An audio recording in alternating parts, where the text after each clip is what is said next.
Buongiorno a tutti, diamo inizio alla presentazione e del libro che raccoglie gli scritti di Paolo Gatti sulla favola e alla presentazione della collana Sismel, che da qui, e grazie a lui, a Caterina Mordeglia e Antonella Degl'Innocenti, prende le mosse.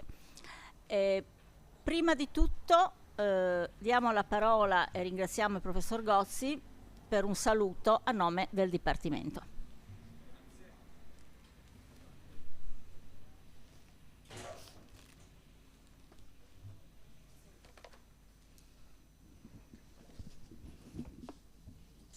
Sì, funziona.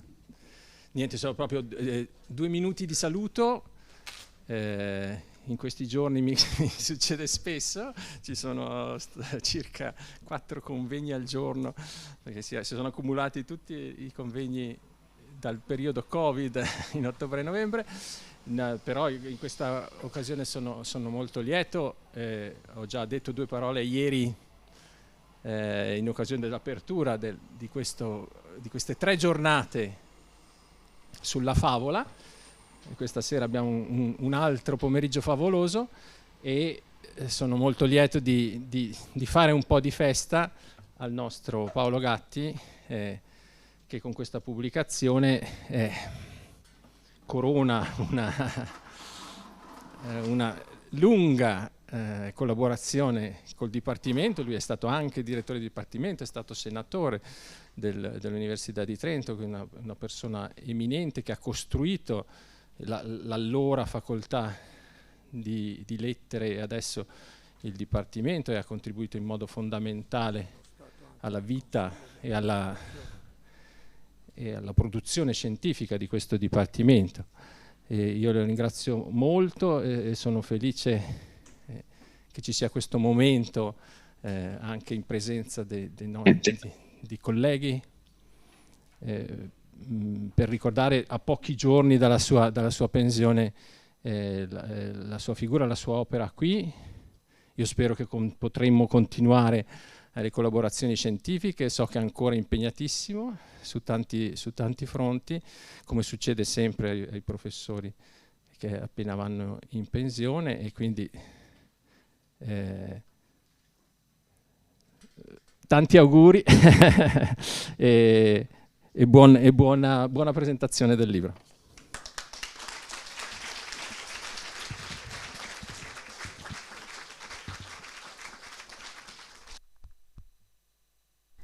Bene, io, approfittando della mia appartenenza al genere femminile e della classe dei colleghi, ho scambiato le parti e astutamente, che a forza di vedere volpi poi qualche cosa ho preso, astutamente ho passato al collega Lapini la mia parte e ho preso quella di Valletto della situazione. Allora, adesso iniziamo da Paolo Gatti stesso, che è stato anche in CDA della Costituenda Facoltà, quindi è veramente un pezzo delle fondamenta su cui è nata e si è retta per lungo tempo l'Università di Trento. È stato fra i primi ordinari chiamato qui, e sicuramente, se dovessi indicare un elemento che lo distingue e contraddistingue, è certamente la riservatezza, per non dire il muso, e insieme la totale, continua dedizione scientifica, che in pochi ho visto viva e operante come in Paolo Gatti. Lo conosco da sempre, credo di poterlo dire. Adesso poi, come accennava il suo ex direttore di dipartimento, è anche peggio, si sta muovendo su più fronti. Fra questi fronti non è mai mancata e non manca la favola, e mi è caro introdurre questa breve oretta, diciamo, ma anche meno, di lavori, perché per Fabulas, a cura di Caterina Mordeglia e Antonella Degl'Innocenti, ancora più riservata di lui, per fortuna la Mordeglia, che dà un po' un senso di comunicazione a tutto l'insieme, questo bellissimo volume, basta vedere l'illustrazione raffinatissima che è stata scelta e che inaugura una collana di cui ci dirà Agostino per Vicini Bagliani, raccoglie 12 articoli sempre collegati al tema della favola. Il punto erano che erano tempi pionieristici, cioè nel 1975 iniziò mio marito Ferruccio Bertini a occuparsi di Ademaro di Chaban, che era la chiave di volta di tutta la tradizione di Fedro e delle favole nei secoli a venire. Senza Ademaro di Chaban non si capisce la storia della favola, ma immediatamente dopo il giovane Paolo Gatti già pubblicava su Sandalion, che era una rivista sarda nata in quegli anni, a cui collaborava anche il collega Lappini, insomma c'erano un po' una fucina di geni in quel momento. Pubblicava le sue prime ricerche su Ademaro di Chaban. Sulla favola non ha mai smesso, grazie a Mordeglia e Gatti sono stati pubblicati nel Dipartimento di Genova 14 volumi di favole latine medievali e umanistiche, 14 volumi, ma quella fiamma si sarebbe spenta se questo testimone non fosse stato raccolto con una fiamma direi ancora più viva grazie alle persone che sono alla mia destra e che continuerà a produrre frutti. E non c'è alcuna retorica in quello che dico, semplicemente la conoscenza, la coscienza e la ammirazione, non è il mio campo, di una continuità e di un fervore vero che ha portato risultati veri e che è destinato fortunatamente a continuare. Direte poi qualcosa voi, ovviamente ci sono 20 tavole meravigliose, illustrate, e c'è qualche cosa che da qui prende le mosse. Quindi passo la parola a colui a cui l'ho tolta, che è Walter Lappini dell'Università di Genova, anche lui collaboratore di Sandalion in quegli anni. Grazie Margherita per questi ricordi graditissimi naturalmente e grazie anche di avermi sollevato dalla parte più in fondo imbarazzante, che è quella di rompere il ghiaccio. In realtà io sono più contento così, ecco.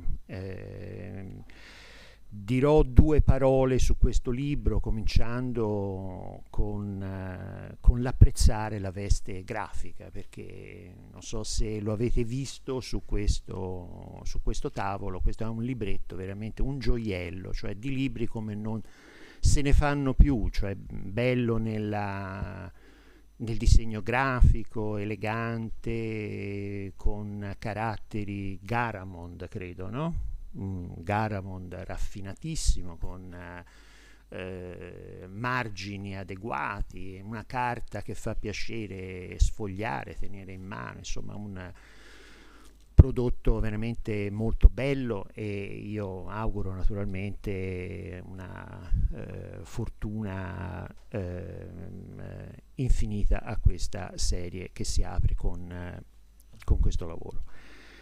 Ma questi articoli, questo non è un libro, ecco, che nasce ex novo, lo ha detto già la collega Margherita, è una raccolta di scritti che il professor Gatti ha prodotto in vari momenti della sua vita accademica, però sono stati scelti con grande intelligenza dalle curatrici Caterina Mordeglia, lo ripeto, e Antonella Degl'Innocenti, perché effettivamente a leggerli uno dopo l'altro si ha la sensazione di trovarci di fronte a capitoli di un libro. Ora io lo so che questo è un topos di tutti i libri miscellanei, no? Per sottolineare l'unità si dice sempre sembrano tutti quanti capitoli di un libro scritto così from cover to cover, in una sola unità di tempo. Lo si dice sempre, ma insomma non sempre è vero, ma in questo caso sì, in questo caso è vero. È vero perché anche c'è una unità ermeneutica in questo libro, non solo una unità di tema, perché parla di favole. Tra l'altro qui apro una parentesi per dire che questo titolo anche è particolarmente ben indovinato, semplice ma anche allusivo, no? Per fabulas, ma insomma all'orecchio arriva anche per tabulas, che è la dimostrazione fatta attraverso i documenti. Quindi insomma complimenti anche per l'escogitazione di questo titolo.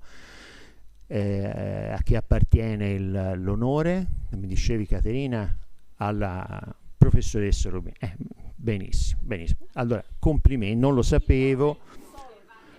E vabbè, insomma, il titolo ha la sua importanza. Il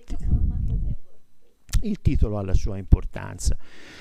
E perché dico unità ermeneutica oltre che unità di argomento? Perché questo libro è un libro in larga parte di critica del testo, e lo sottolineano anche le prefatrici. Tra l'altro qui abbiamo una premessa del professor Paravicini Bagliani, a cui poi daremo la parola, e una introduzione breve ma molto densa delle già nominate Caterina Mordeglia e Antonella Degl'Innocenti, in cui nella seconda pagina sottolineano come il collega Gatti abbia approcciato questi testi, perché lui parla di testi, lui affronta punti difficili di favole di Ademaro, per lo più, ma non soltanto di Ademaro, e le affronta con una impostazione che voi avete chiamato, per non farmi tradire dalla memoria lo leggo, che voi avete chiamato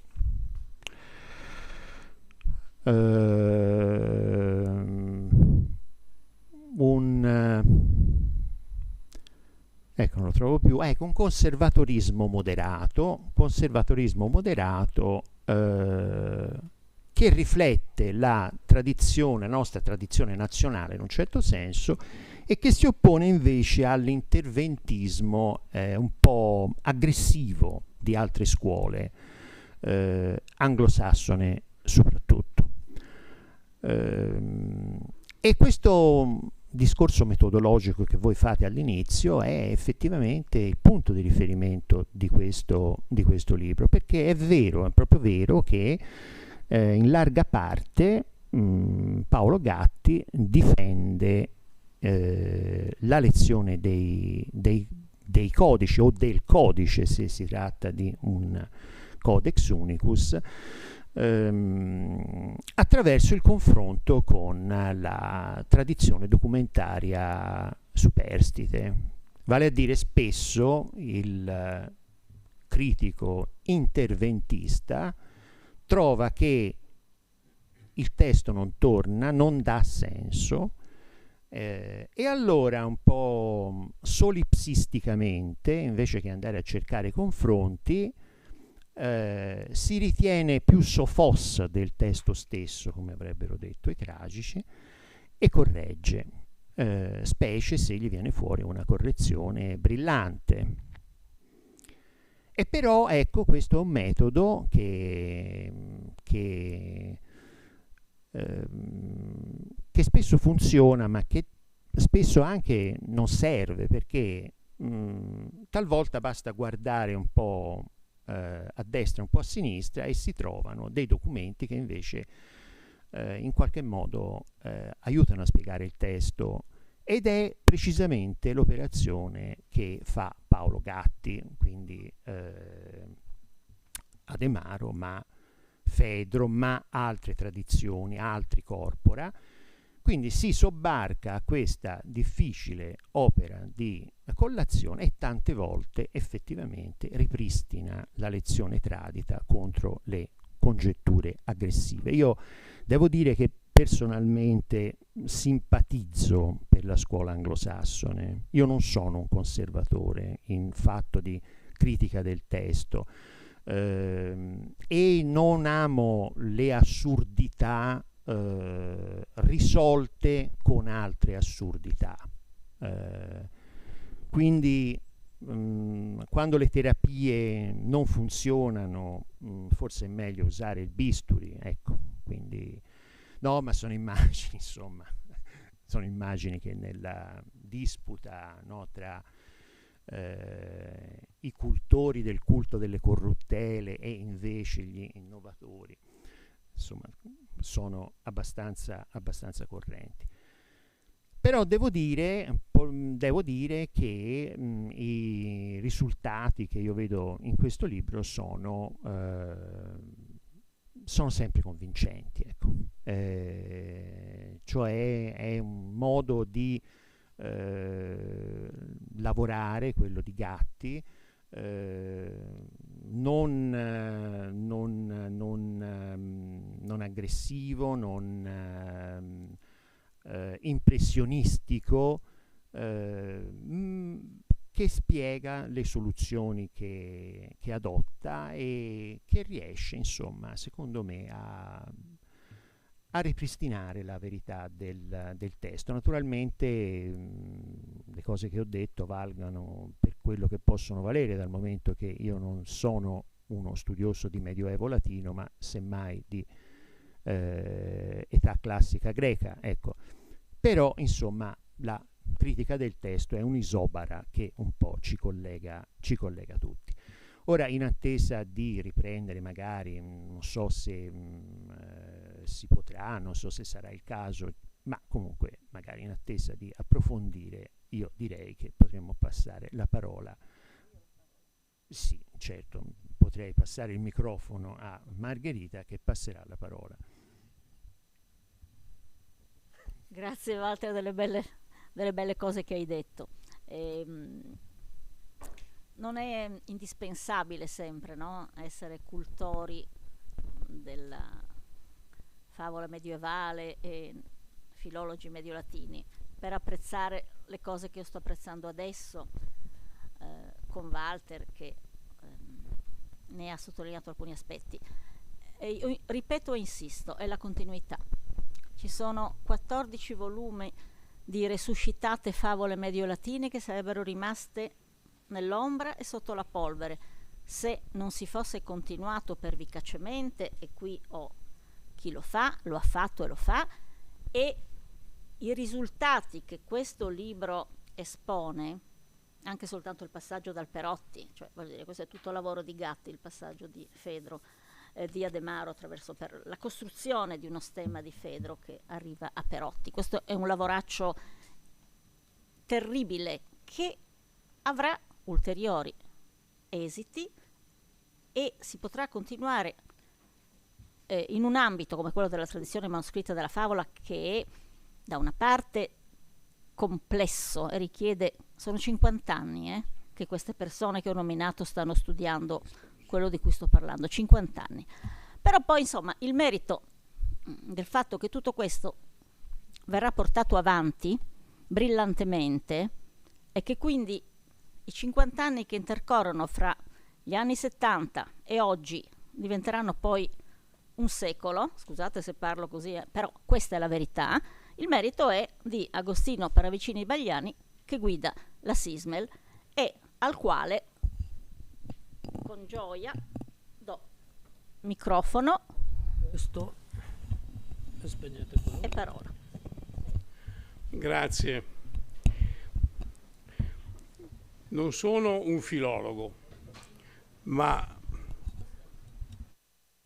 dirò poi, seconda parte del mio breve intervento,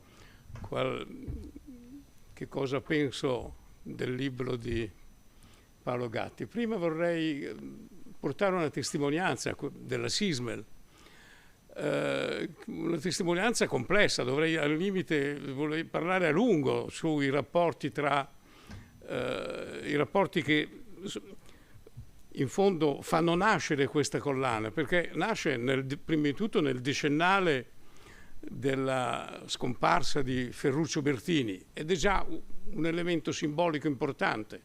Anche se siamo tutti dei razionalisti, i simboli contano.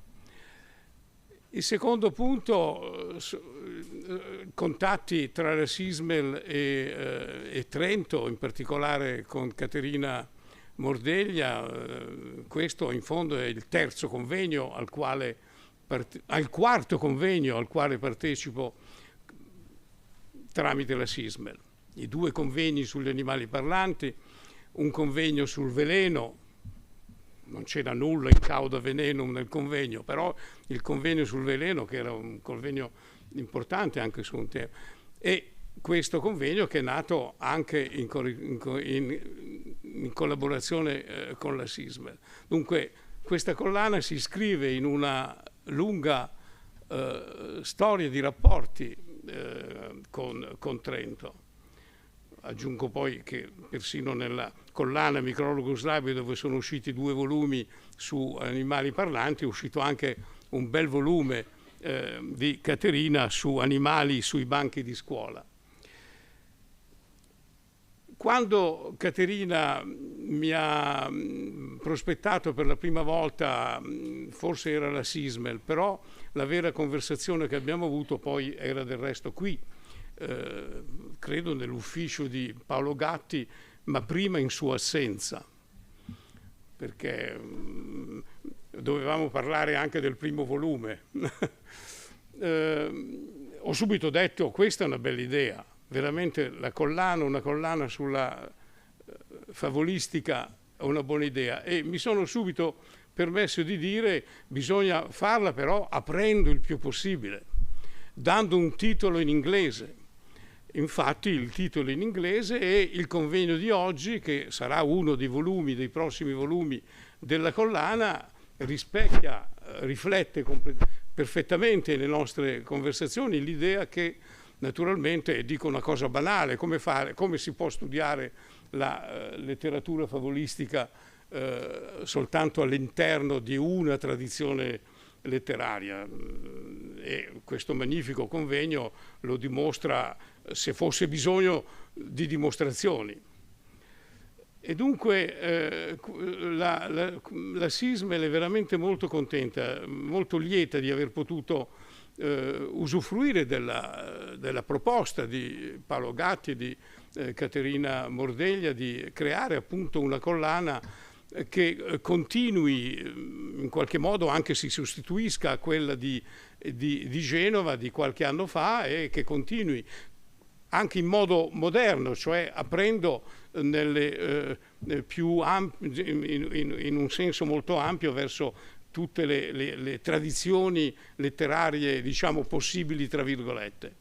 E del resto, come ho già detto, come ho già ricordato stamattina, il convegno si iscrive e la collana simbolicamente anche nella serie delle conferenze trasculturali della Unione Accademica Internazionale, alla quale appartengono più di 80 paesi, dunque una unione internazionale che si occupa solo di questioni scientifiche, che segue un'ottantina di grandi progetti scientifici, come il primo, il Corpus Vasorum, e poi tutti i grandi progetti di dizionari medievali, via dicendo, Aristotele latino, sono tutti progetti che fanno parte della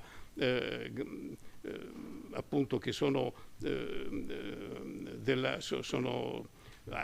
promossi e aiutati e sorretti da questa grande solidarietà internazionale nata all'indomani della Société des Nations nel 1919, e che continua. In fondo l'Unione Accademica Internazionale è l'unica superstite della Société des Nations di quel periodo, e che è rimasta viva proprio perché tra gli studiosi c'è un elemento che non può morire, che non morirà mai probabilmente, almeno così lo si può immaginare, e che comunque lo si può anche constatare, che è la solidarietà scientifica. Oggi si parla molto di network, eccetera, ma sappiamo benissimo che non è una novità.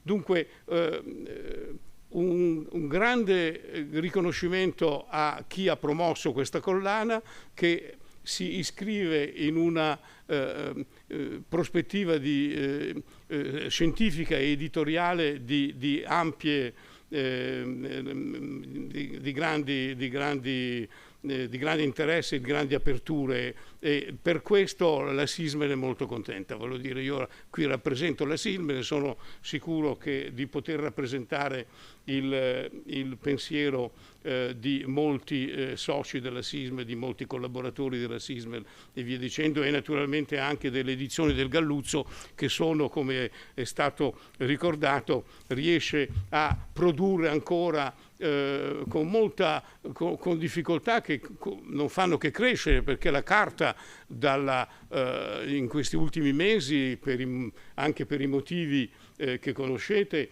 il prezzo della carta è triplicato. Però continuiamo a pubblicare con una carta, perché un bel libro è importante, l'estetica di un libro è fondamentale per poterne usufruire anche intellettualmente. Su questo noi siamo molto, molto, molto ligi e continueremo ad osservare. Dunque,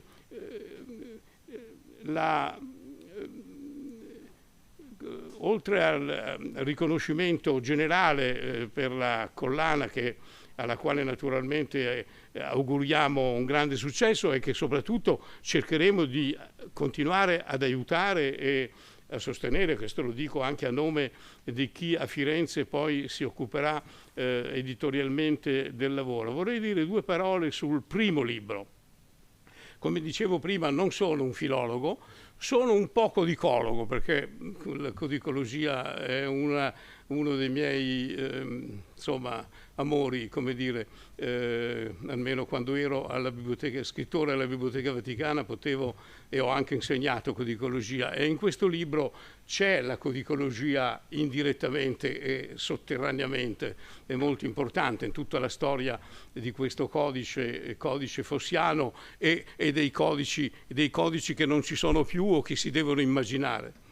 Però l'ho letto, se avessi, ormai non ho più studenti per via dell'evidente età, ma se dovessi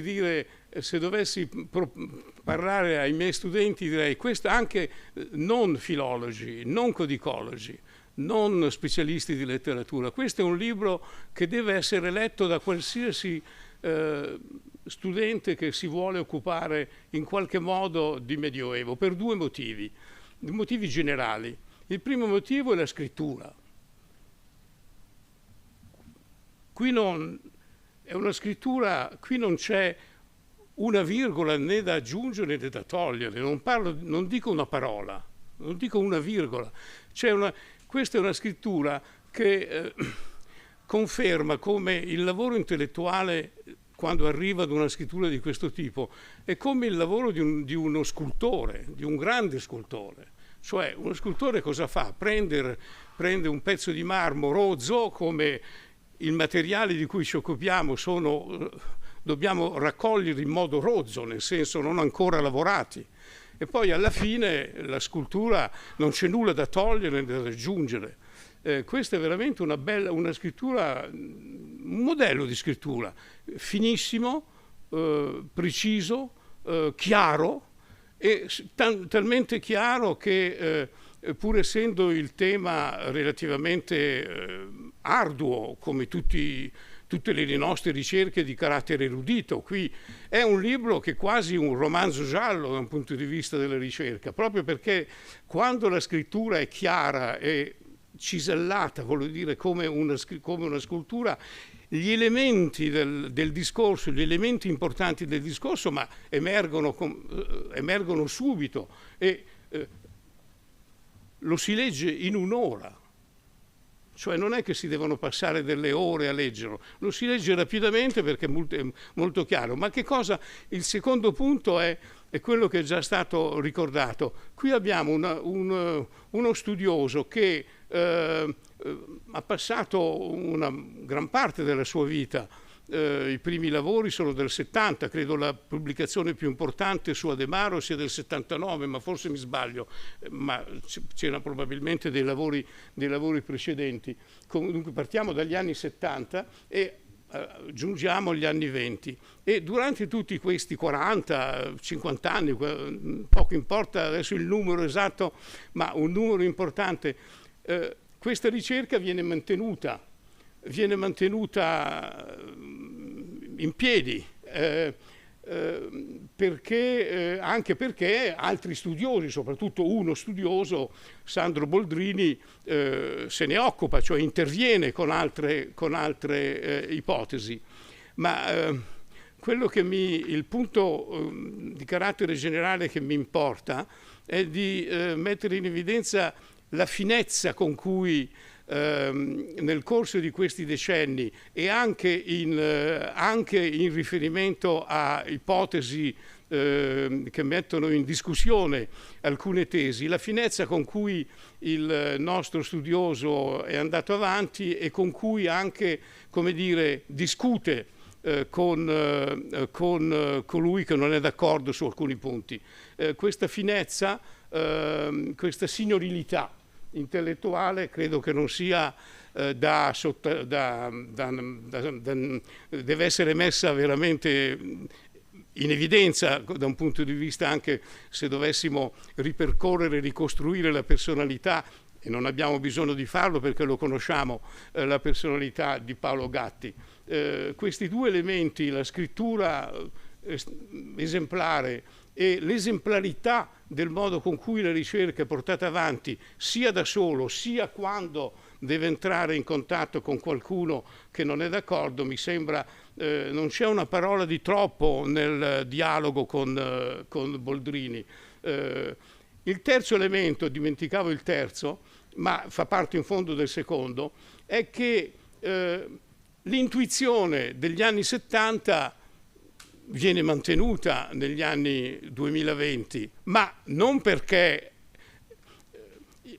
Paolo Gatti è testardo, non perché si impunta, ma perché riesce a dimostrare, pur accogliendo qua e là elementi nuovi, proprio in questa finezza di discussione, riesce a dimostrare che la sua, se ho letto bene, ma mi sembra di aver letto bene, la sua intuizione per quanto riguarda la relazione tra Ademaro e la tradizione di Fedro, adesso non voglio entrare qui nei particolari anche per non sbagliarmi, ma questa intuizione iniziale appunto riesce a dimostrare di non avere né torto, anzi non aver torto, ma avere ragione. E inviterei gli studenti, almeno i miei studenti, se ne avessi ancora, a leggere a pagina 93 una decina di righe che riassumono 50 anni di vita tutto sommato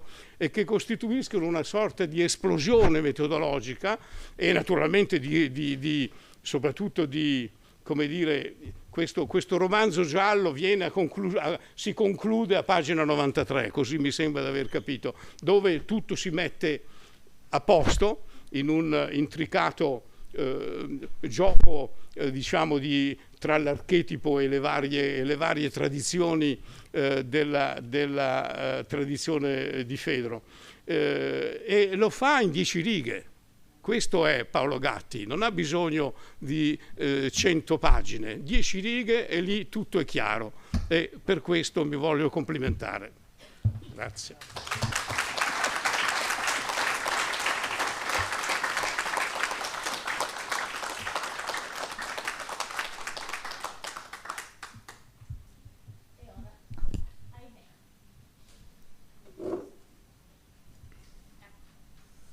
Dicevo, ahimè, a Paolo Gatti toccherà parlare. Sì. Beh, dunque, a proposito della pagina 93 che hai citato, è una delle poche cose su cui metterei ancora la mano sul fuoco, anzi ce le metterei tutte e due. Questa esplosione, come l'hai chiamata, lo stemma non è complicato, ma per farlo ci sono voluti 30 o 40 anni. Ma anche lasciamo perdere.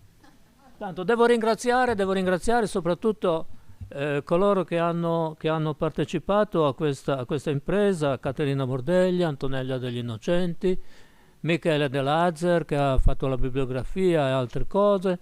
Devo ringraziare anche la casa editrice, qui rappresentata anche dal Agostino Paravicini Bagliani, che ha pubblicato questo libro. Ma sapete, una miscellanea in onore o una raccolta di libri minori, di scritti minori, che per me è una cosa ancora più importante, è, ahimè, anche un segno dell'età. Mi viene in mente che qualche anno fa, discorrendo con un importante monsignore che Benedetta Valtorta e Caterina Mordeglia conoscono molto bene, ed era il principale esponente del capitolo della cattedrale di Verona, alla mia domanda come si fa a diventare membri del capitolo, e lui mi rispose: ebetudo mentis, pinguedo ventris, difficultas urinandi. A questo punto io in quel momento ho detto: vabbè, ma adesso sono passati alcuni anni, ebbene, questi sono i caratteri negativi, quelli deteriori dell'andare avanti degli anni. Il libro che mi avete preparato invece è un qualcosa di, per me, eccezionale, e che allievia i caratteri deteriori dell'età. Quindi il grazie è doppio. Scritti minori. Beh, scritti minori, per uno che poi su questo tema non ha mai pubblicato scritti maggiori o quasi mai, rende questo libro ancora più importante. Ecco che ho finalmente uno scritto maggiore da infilare nella mia bibliografia su questo tema.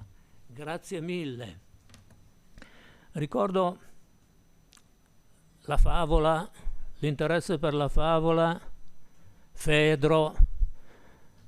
Io, ripeto, con la mia età ho ancora frequentato le vecchissime scuole medie, quelle ai primi degli anni 60, e il primo incontro con Fedro è stato in seconda media. Fedro veniva tradotto assieme ad Eutropio e Cornelio Nepote dai ragazzini della seconda media, e lì ho cominciato con Fedro. Poi in quinta ginnasio abbiamo avuto Esopo, sapete già che poi Ferruccio ci ha... E poi l'incontro più importante. Ero studente all'Università di Genova e ho sentito per la prima volta parlare di Ademaro di Chaban. Da chi ne ho sentito parlare? Da Ferruccio Bertini, che teneva il corso di letteratura latina medievale. Mi ricordo era stato un corso stupendo. Bertini veniva a lezione non con un libro o non con degli appunti scritti, veniva con le tavole del manoscritto autografo di Ademar, e insieme decifravamo le favole, le scrivevamo, lui le traduceva e le commentava. Il libro è uscito dopo, pian pianino faceva il libro è uscito proprio alla vigilia degli esami, ma noi avevamo già tutto sui nostri quaderni, la decifrazione di queste 67 favole di Ademar. Da quel momento ho cominciato ad occuparmi di Ademaro di Chaban. Ma ricordo che, a proposito del fatto che io sto sempre zitto, un po' come Antonella Degl'Innocenti, faceva lezione, io stavo così, poi quando faceva una domanda rispondevo, e Ferruccio mi dice: lei sembra che dorma tutto il tempo, però quando faccio una domanda, zac, lei ha un'illuminazione. Mi ricordo questa frase: sembra che dorma tutto il tempo e poi ha delle illuminazioni. Sono rimasto legato a Ferruccio per moltissimo tempo e abbiamo portato avanti l'edizione di Ademaro di Chaban, abbiamo studiato tante altre cose nell'ambito della favolistica e sicuramente se non avessi seguito quel corso di letteratura latina medievale incentrato sulle favole di Ademaro di Chabannes, sicuramente questo libretto adesso non esisterebbe. Quindi un grazie va anche al mio maestro Ferruccio Bertini.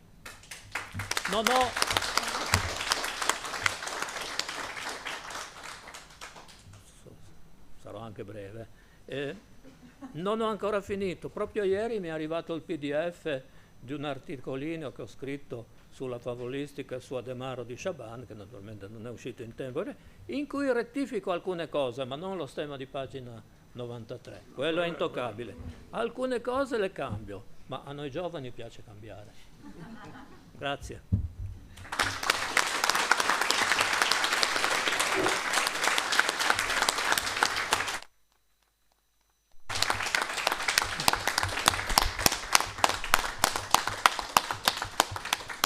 Adesso se ti do la parola e se ci sono...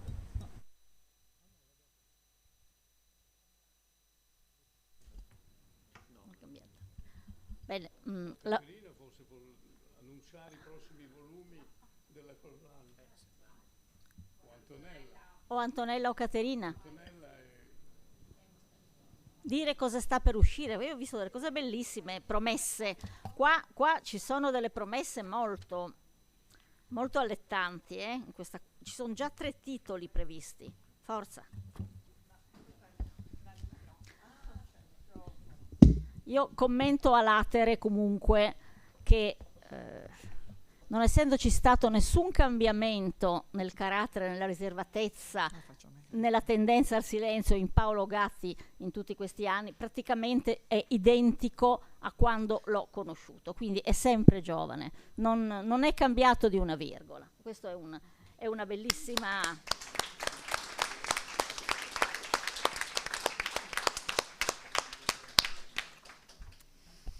Allora parlo intanto io solo perché non riusciamo a parlare in coro, a fare il coretto, e quindi dobbiamo distinguere le 2 voci.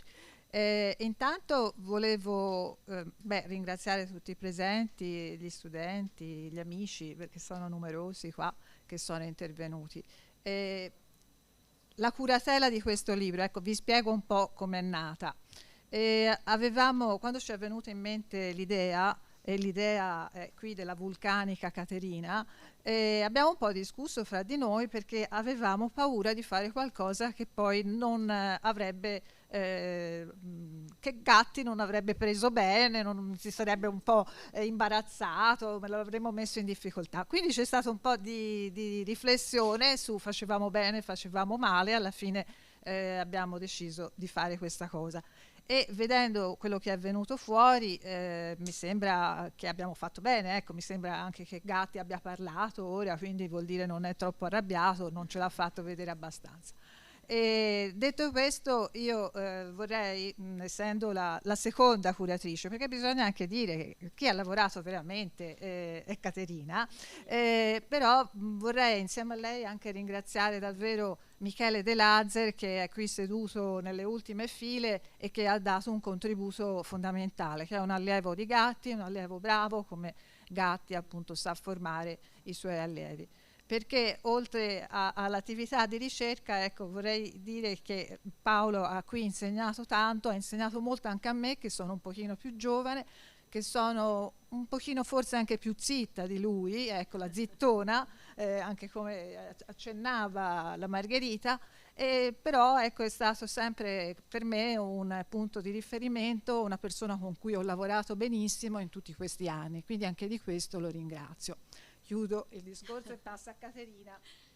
Ma io non devo aggiungere null'altro perché ha detto i prossimi volumi. Tutto Antonella, solo un punto oltre a unirmi nel ringraziamento, anche oltre agli amici del Dipartimento, il nostro staff, che è lo staff storico di quando Paolo è stato anche direttore, ed è stato un direttore molto amato, devo dire, da quello che so, Da me, da noi docenti, sì, perché i suoi consigli di dipartimento erano brevissimi, sintetici, proprio come la sua scrittura scientifica e di conseguenza estremamente chiari. Forse anche Andrea, i colleghi che sono qui, che, insomma, da un po' di anni, Alessandro, Francesca si ricordano, Nello che ho visto da qualche parte, ciao.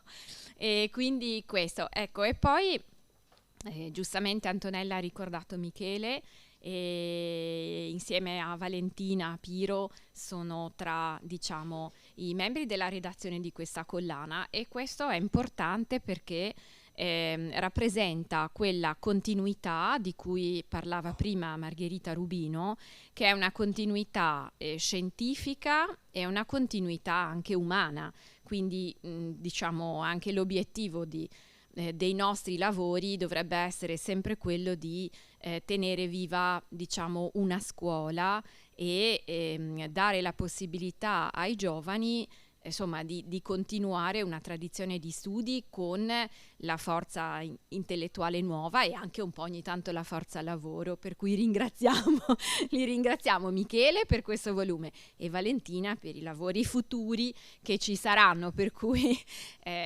sono un po' personalmente dispiaciuta perché so che avendo insomma coinvolto un po' Paolo in questa iniziativa di curare questa collana come editor, gli toglierò un po' di tempo per andare a funghi e per andare a pescare, perché erano i suoi progetti per la vecchiaia, come dice lui, ipse dixit. Però insomma la scienza e la filologia latina, mediolatina, gli saranno sicuramente grati. Quindi i prossimi volumi comunque li potete, che sono in preparazione, li potete leggere nella brochure di presentazione della collana, quindi si va dalle favole del Romulus, quindi la tradizione mediolatina, per cui insomma è un desideratum questo per la comunità scientifica. E poi oltre agli atti di questo congresso che pubblicheremo insieme all'amico Jeremy, anche le favole di Odone e di Cheriton che pubblicheranno Valentina, insomma il progetto è quello di coinvolgere anche giovani studiosi, guidandoli, soprattutto Paolo con la sua esperienza e il comitato scientifico internazionale, che è molto importante perché questa collana è un'impresa editoriale che vuole essere davvero, come è un pochino Micrologus, la collana che è guidata da Agostino Paravicini Bagliani e che ha raggiunto 130 volumi, che se non erro 130, giusto? Ecco, vuole, diciamo, essere questa nuova iniziativa editoriale, perché voi potrete dire ma ce ne sono tante, una nuova ogni momento, invece si vuole creare una comunità scientifica di amici, ognuno competente per la propria parte, e in questo senso l'apertura non solo internazionale ma anche interdisciplinare, quindi il coinvolgimento di studiosi di discipline diverse contraddistingue un valore, la collana, ed è un valore aggiunto. Per cui grazie a Paolo. Non so se qualche collega o amico di Paolo voglia dire qualcosa. Grazie Caterina per tutto, per questo, per la collana, per la curatela del volume, per il convegno, già che ci siamo, cominciamo già adesso. Abbiamo i tempi però molto, molto stretti. Se qualcuno vuol dire qualcosa abbiamo 5 minuti. Siccome abbiamo lodato la capacità di sintesi del professor Gatti, cercheremo di imitarlo. Un modello, sì, di modi della ricerca, di esposizione, di scrittura.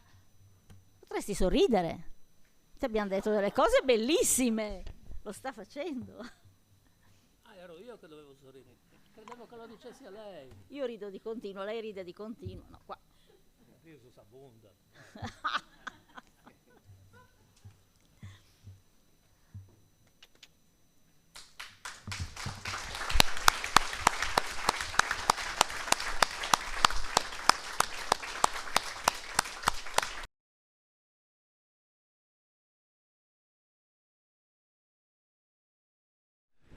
Benissimo. Cominciando, voglio cambiare all'inglese. We have mainly English papers in this session, so I'm going to conduct my remarks in English. Prima di quello però voglio rubare solo 2 minuti per esprimere grazie all'Università di Trento, del Dipartimento di Lettere e Filosofia, e innanzitutto alla nostra amica e organizzatrice e esempio in un certo senso per la sua dottrina, entusiasmo per l'argomento, anche per aver creato questa opportunità per tutti noi di essere insieme e per me in particolare di imparare in più. E qui cambio ad inglese because I also want to thank our organizer and collaborator with Katerina in creating this opportunity, Jeremy Lefkowitz. And I want, in particular, because I believe some of his students in the United States, we've had students, of course, from Trento with us already for each of the previous sessions, but I believe that some students from the United States will be joining us for this session. I hope that that's true. You never know with the technology. But this is, I think, important for me personally because, as Katerina explained yesterday, it was Jeremy who introduced me to Katerina and got me a little bit involved as a sort of fellow traveler more than a protagonist in this whole series of events. And really, it's true that every time I take part in one of their projects, I learn much, much more and gradually form a bit more both experience and also some more seriousness in my intentions to take this all more seriously in the future. So this has been a great learning experience for me, and I'm very grateful to both of them for having made this possibility. And again, I think this is an example too, thanking Jeremy once more, about how it is that we professors learn from our students. And I think we just have seen a great example of that in the previous presentation. So I hope that all the students here and those in Swarthmore, if they really are listening, take that seriously. It is a kind of two-way street. And with that, I would like to turn to the official part of the program. The title of the session is Antiquity in the Near East. And our first speaker is Desmond Durkin-Meisterernst. Professor Durkin-Meisterernst has an appointment in the Institute of Iranian Studies in Berlin, where he also teaches at the Freie Universität. He previously studied and worked at the universities of Dublin and Münster, working on Middle Persian, Parthian, and Sogdian literature, fragmentary literature, on the Silk Road, on magical and apotropaic texts and various other things, including a dictionary of Manichaean Middle Persian and Parthian texts, and he studies as well grammatical topics, so really quite a wide range of interests in that area. So without any further ado, I'm going to give the word to him. The title of his paper is Aesop and the Sogdian Tales. Thank you very much.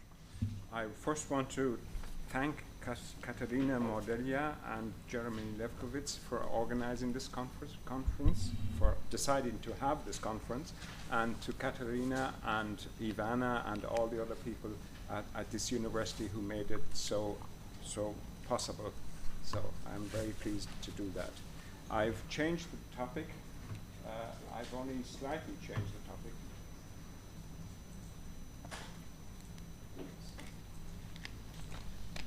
Okay, so Aesop in a Sogdian Manichaean story from Toyuk with a question mark, and unfortunately it's a big question mark. I couldn't find a source of this thing. So a manuscript with a Manichaean story written on the backside of a Buddhist Chinese text has two myths that are important to Manichaeism. We would look at this text and try to examine its implications.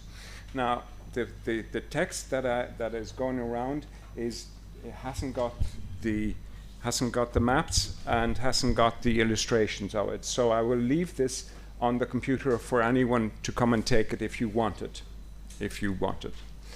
So in 1980, A.N. Ragosa published a group of Sogdian fragments, 120 in all, from the collection in Petersburg. They were from four collectors, Kuchanovsky, Krokov, Oldenburg, and Roborovsky, from the beginning of the 20th century in Central Asia, at the same time as the French, British, German, British, and Japanese were visiting the ruins of Turfan and Dunhuan and were taking a lot of manuscripts home with them. So this is Central Asia. So here we have Turfan, here we have Dunhuan, and here we have Kashgar. So that's simply Central Asia. Now on this map I've also put in yellow, orange, yellow points to show where Manichaeans were. And Manichaeans were, in the first instance, in this area in Mesopotamia, in Babylonia. And then you have points already going all the way to Algeria and to the southern Chinese port. So it's a very big spread, but of course the dots are far too big. They should be really, really small, but that's the way it is. So the very greatest part of the Sogdian collection was not published at the time, so that Ragosa's publication was an eye-opener. She included one very big fragment, O106, and a lot of small to middle big ones. All were fragments. There is no complete text in the collection, and that's important. There is no complete text in the collection. The Russian collection is comparable to the German collection in Berlin, where most of the finds are also torn or ripped out of books or rolls or scrolls. She has included photos of the fragments, but only of the Sogdian part. So, for example, here,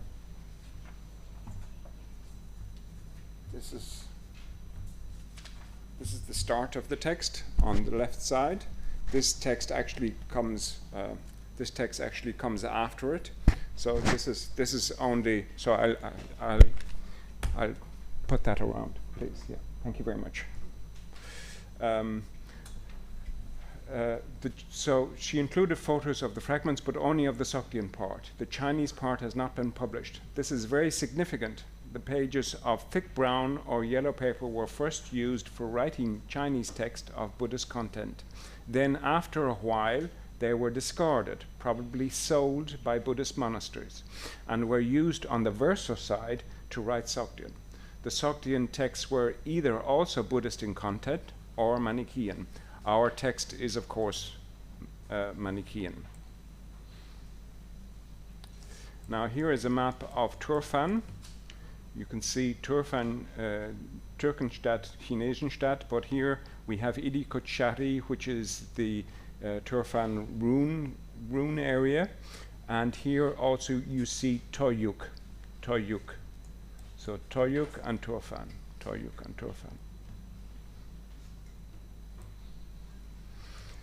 The texts in the Turfan collection, this is the text in the German collection, are mostly written front and back in Sogdian, whereas the texts from the Petersburg collection are only written on the verso in Sogdian. This means that the Turfan community was richer and was the center of power and had money to buy good Chinese paper for writing on both sides, whereas the Petersburg community was not so rich and had to do with the verso side of rough paper already written in Chinese. Another point was that the community was Chinese in Toyuk. What were the community in the original? Mostly Turfan for the Turfan collection, but also some other places around Turfan. One of these was Toyuk. The place Toyuk is very interesting. Even now it is small and picturesque.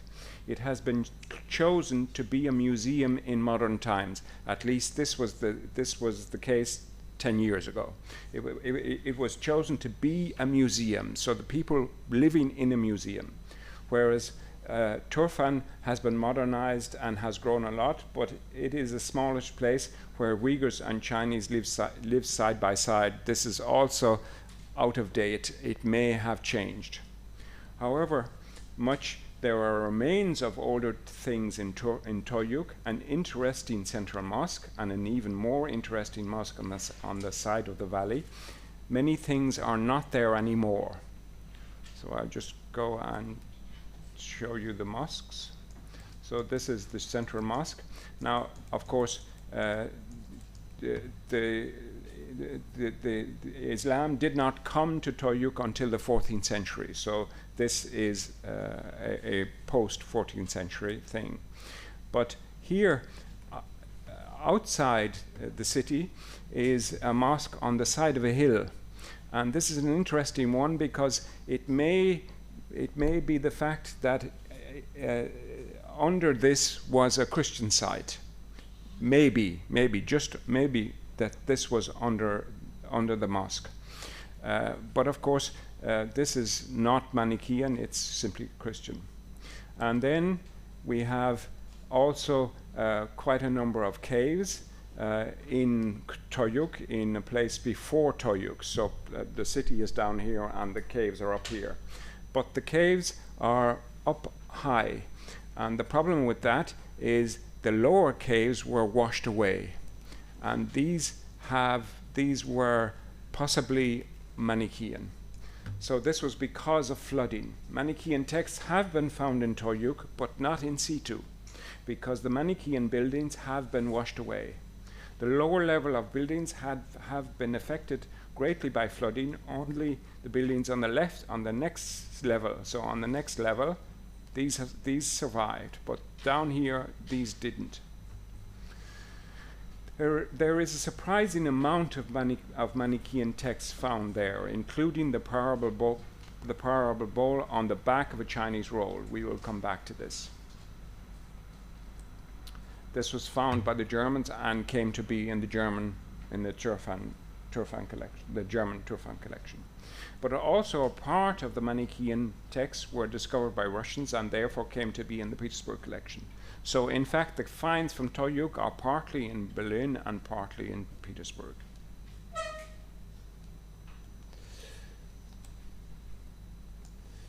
Zundermann, Berlin, and Sims Williams, Cambridge, London, are two of the people who looked at Ragosa's work. They quickly established that she had not edited together all the fragments that belonged together. Sims Williams accordingly edited all those fragments together as two texts, but this is a special case, and presented one text of 90 lines. So this is it, one text of 90 lines. This is his article in 1990.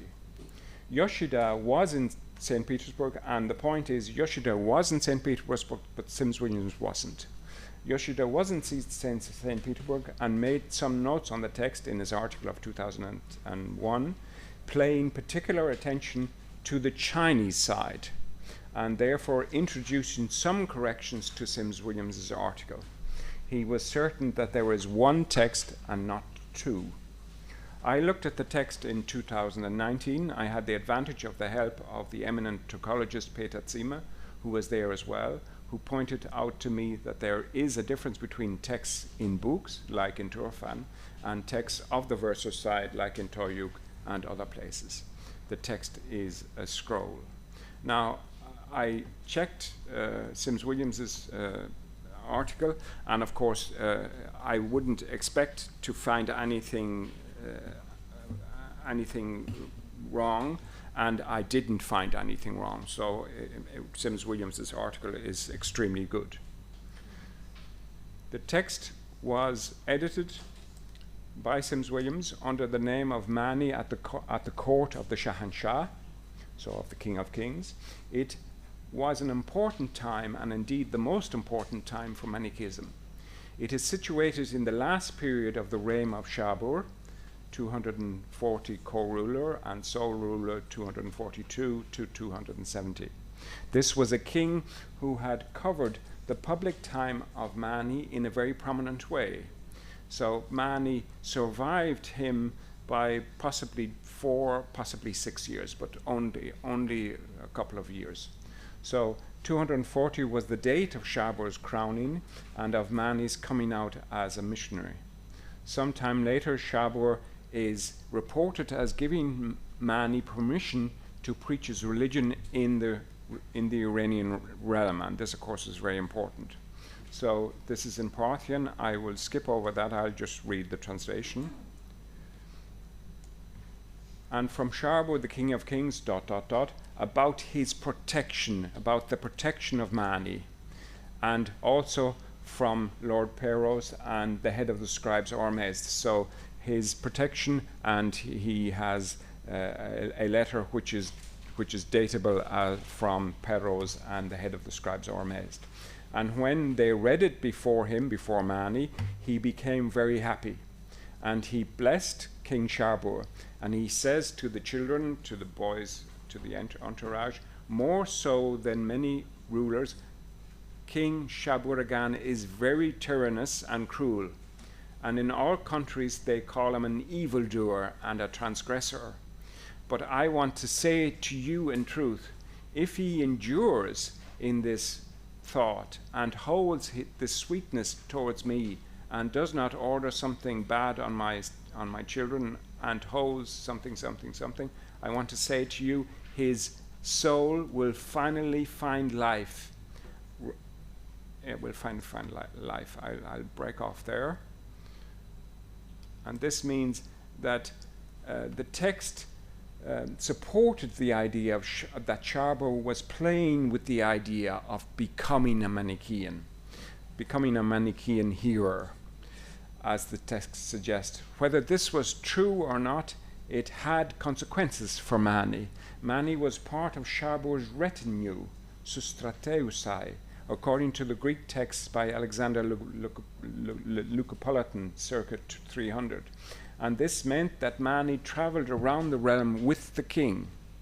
How long the situation lasted is unknown. Perhaps a short time, we don't know, but perhaps for a longer period, years or even a decade or more.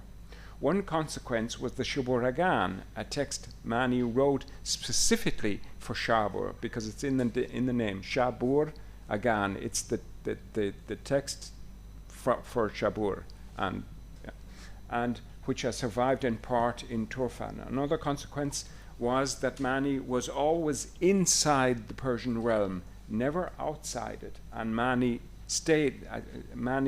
was never outside the Persian realm except for an episode at the start of his mission.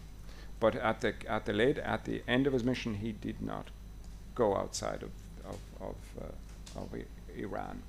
The text, the court of the Shahanshah, tells us that Mani was in trouble with Shabur himself and his sons, i.e. that Shabur had stopped supporting or simply ignoring or tolerating Mani.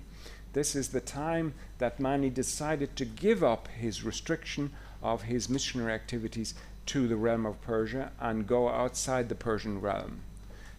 So this means this initiated Mani to change his way of looking at this. This is the start of the Manichaean worldwide strategy. This led to the establishment of a Coptic group of Manichaean believers in Egypt to the west, and to an Iranian group, and even a Chinese group to the east. So I'll just show you that in the map again, because it's important.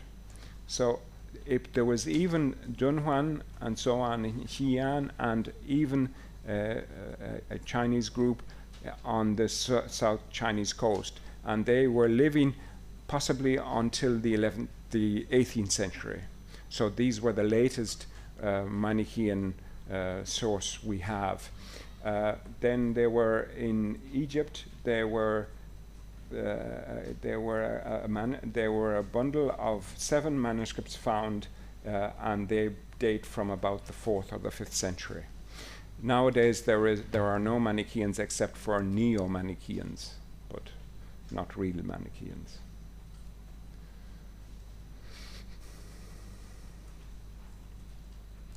The text is damaged. It starts with Mani telling a Zoroastrian priest a story at the court of the Shahanshah, the King of Kings. He took a wife, and she bore a son, and when she was near to death, she advised him to adopt a stratagem, that is, to make himself deaf and dumb. The father took another wife, so the woman died. The father took another wife and bore 7 children. She, the new wife, prepared a meal of 7 bowls, and an 8th bowl mixed with poison for the boy. The boy knew this and mixed the poison into the 7 bowls so that the sons died. Then a broken part has the father and the boy as players. The boy was not dead, but his dog had eaten the poison. So this is a second poisoning episode. And then the boy finds justice, Sogdian afru that. I will come back to this. The next passage is the epimythion, which is the Manichaean way of explaining the story. This is employed in more than one myth to demonstrate Mani's use of myths. And this, of course, is a topic of its own. So it means you could look at the way Mani used the myths. Mani, with his disciples and elects, followed the same strategy. They are silent and do not speak, and perform good deeds and pious action as a cunning stratagem. But the time will come when we shall demand justice for ourselves. So ruti chepat that huazem gam. So justice for ourselves. The text continues with a proposal to go before a great Zoroastrian lord and tell this so great a word, Yone Wav Waksh, before him. Instead, Mani proposes another parable, Yo Parwazvar. This one is damaged, and there is a wolf in the forest and a sheep. They both emerge from the trees, and a fox. This looks very much like an Aesop story, but I didn't find anything that was exactly like this.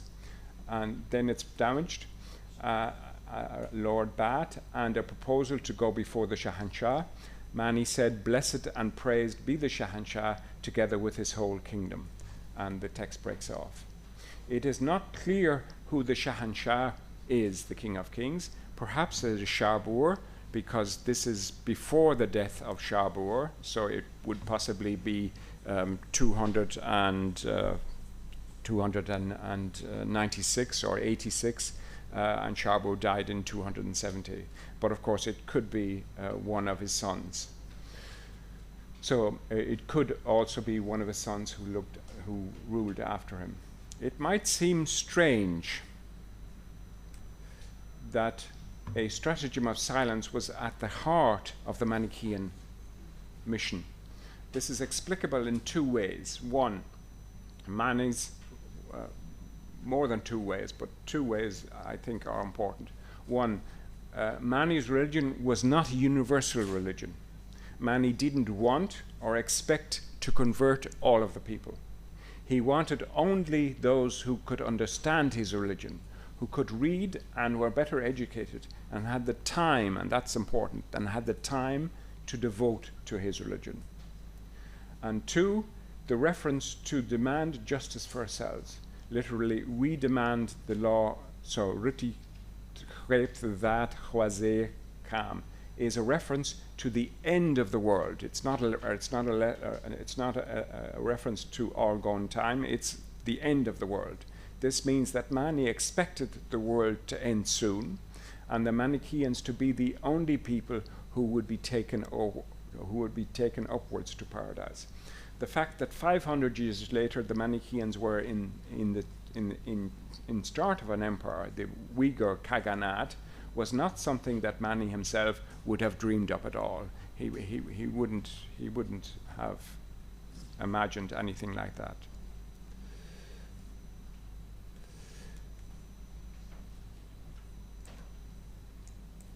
the elements of fables or parables are frequent in Manichaean texts. There are also elements, of course, of Indian tales too. The way that these are side by side gives us a tool to shift those texts into Western and Easterly texts. This is despite the relative synchronic nature of the text. So the thing is, the texts are from the 8th, 9th, and 10th century, but the texts are referring to things that happened many hundred years before, and this is important. We want to know where the texts that were referring to 500 years before, where they came from. Some of the words are just folklore. So 7 sons, bowls of food. It conjures up the who has been eating from my bowl. Of course, with a T, not with an S. Who has been eating from my bowl. C. Geisler, he was mentioned also in Jan's lecture. Also, C. Geisler in Zundermann, 1973.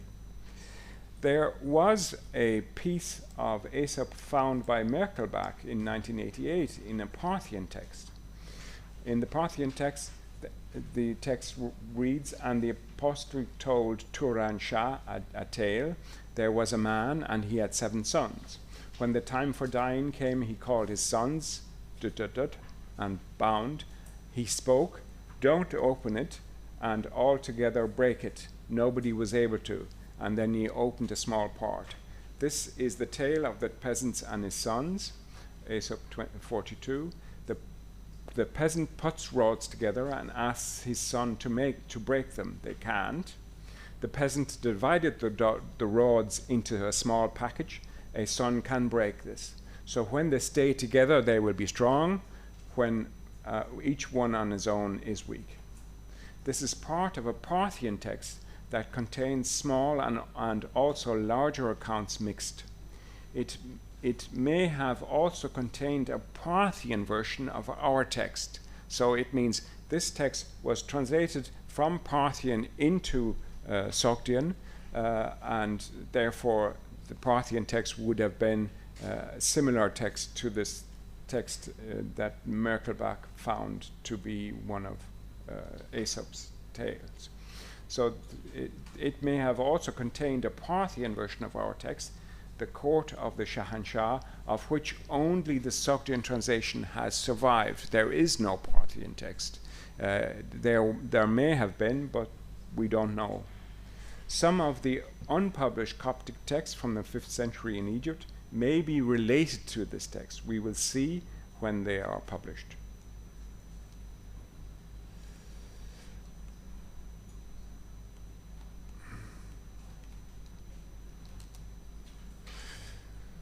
The parable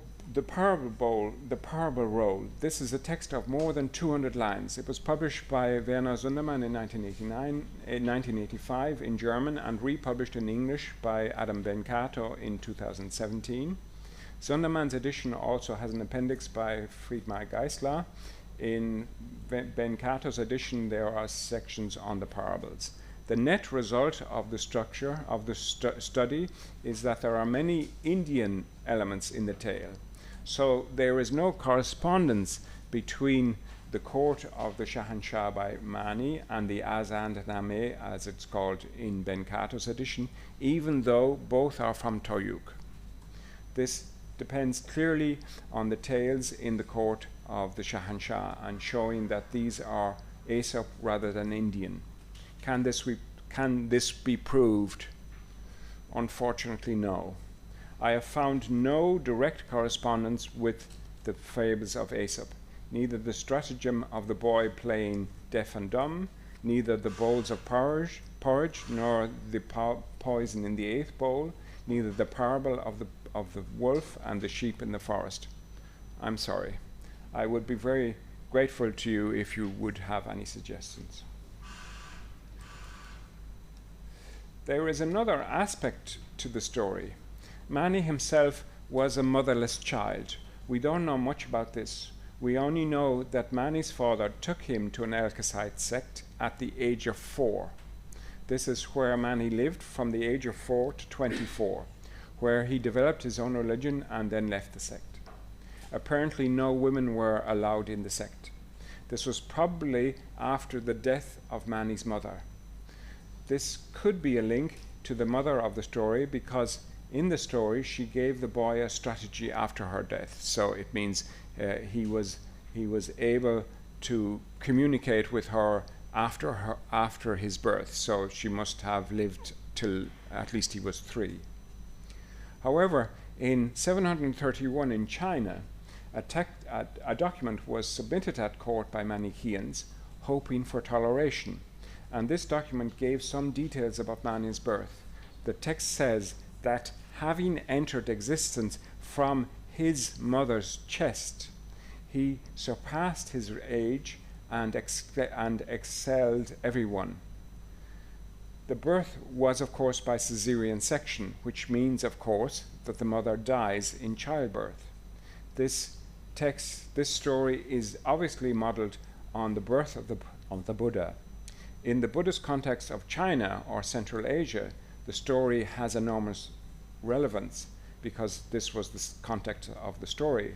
However, the story was a Sogdian story, so that was developed further west than Toyuk. It was translated from Middle Persian, or in fact most likely Parthian, to Sogdian, and even before that it was originally written down in Aramaic, because this was the language that Mani himself wrote in. So could the story have meant Mani's mother? This is only a small bit of the tale. It is obvious that the father did not marry a second time. The father took Mani to the Alcasite sect and had 7 children. So it is just the start of the tale that seems to fit Mani's life. I would say this is an accident. Thank you.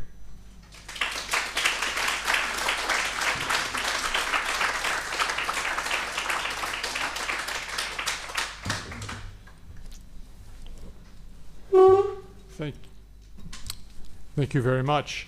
I think we'll follow the usual procedure and leave questions until the end. Yeah. So once again, thank you very much, Desmond, for that very rich and very interesting presentation. Our next speaker is Ursula Gärtner from Graz University. Professor Gärtner is a classical philologist.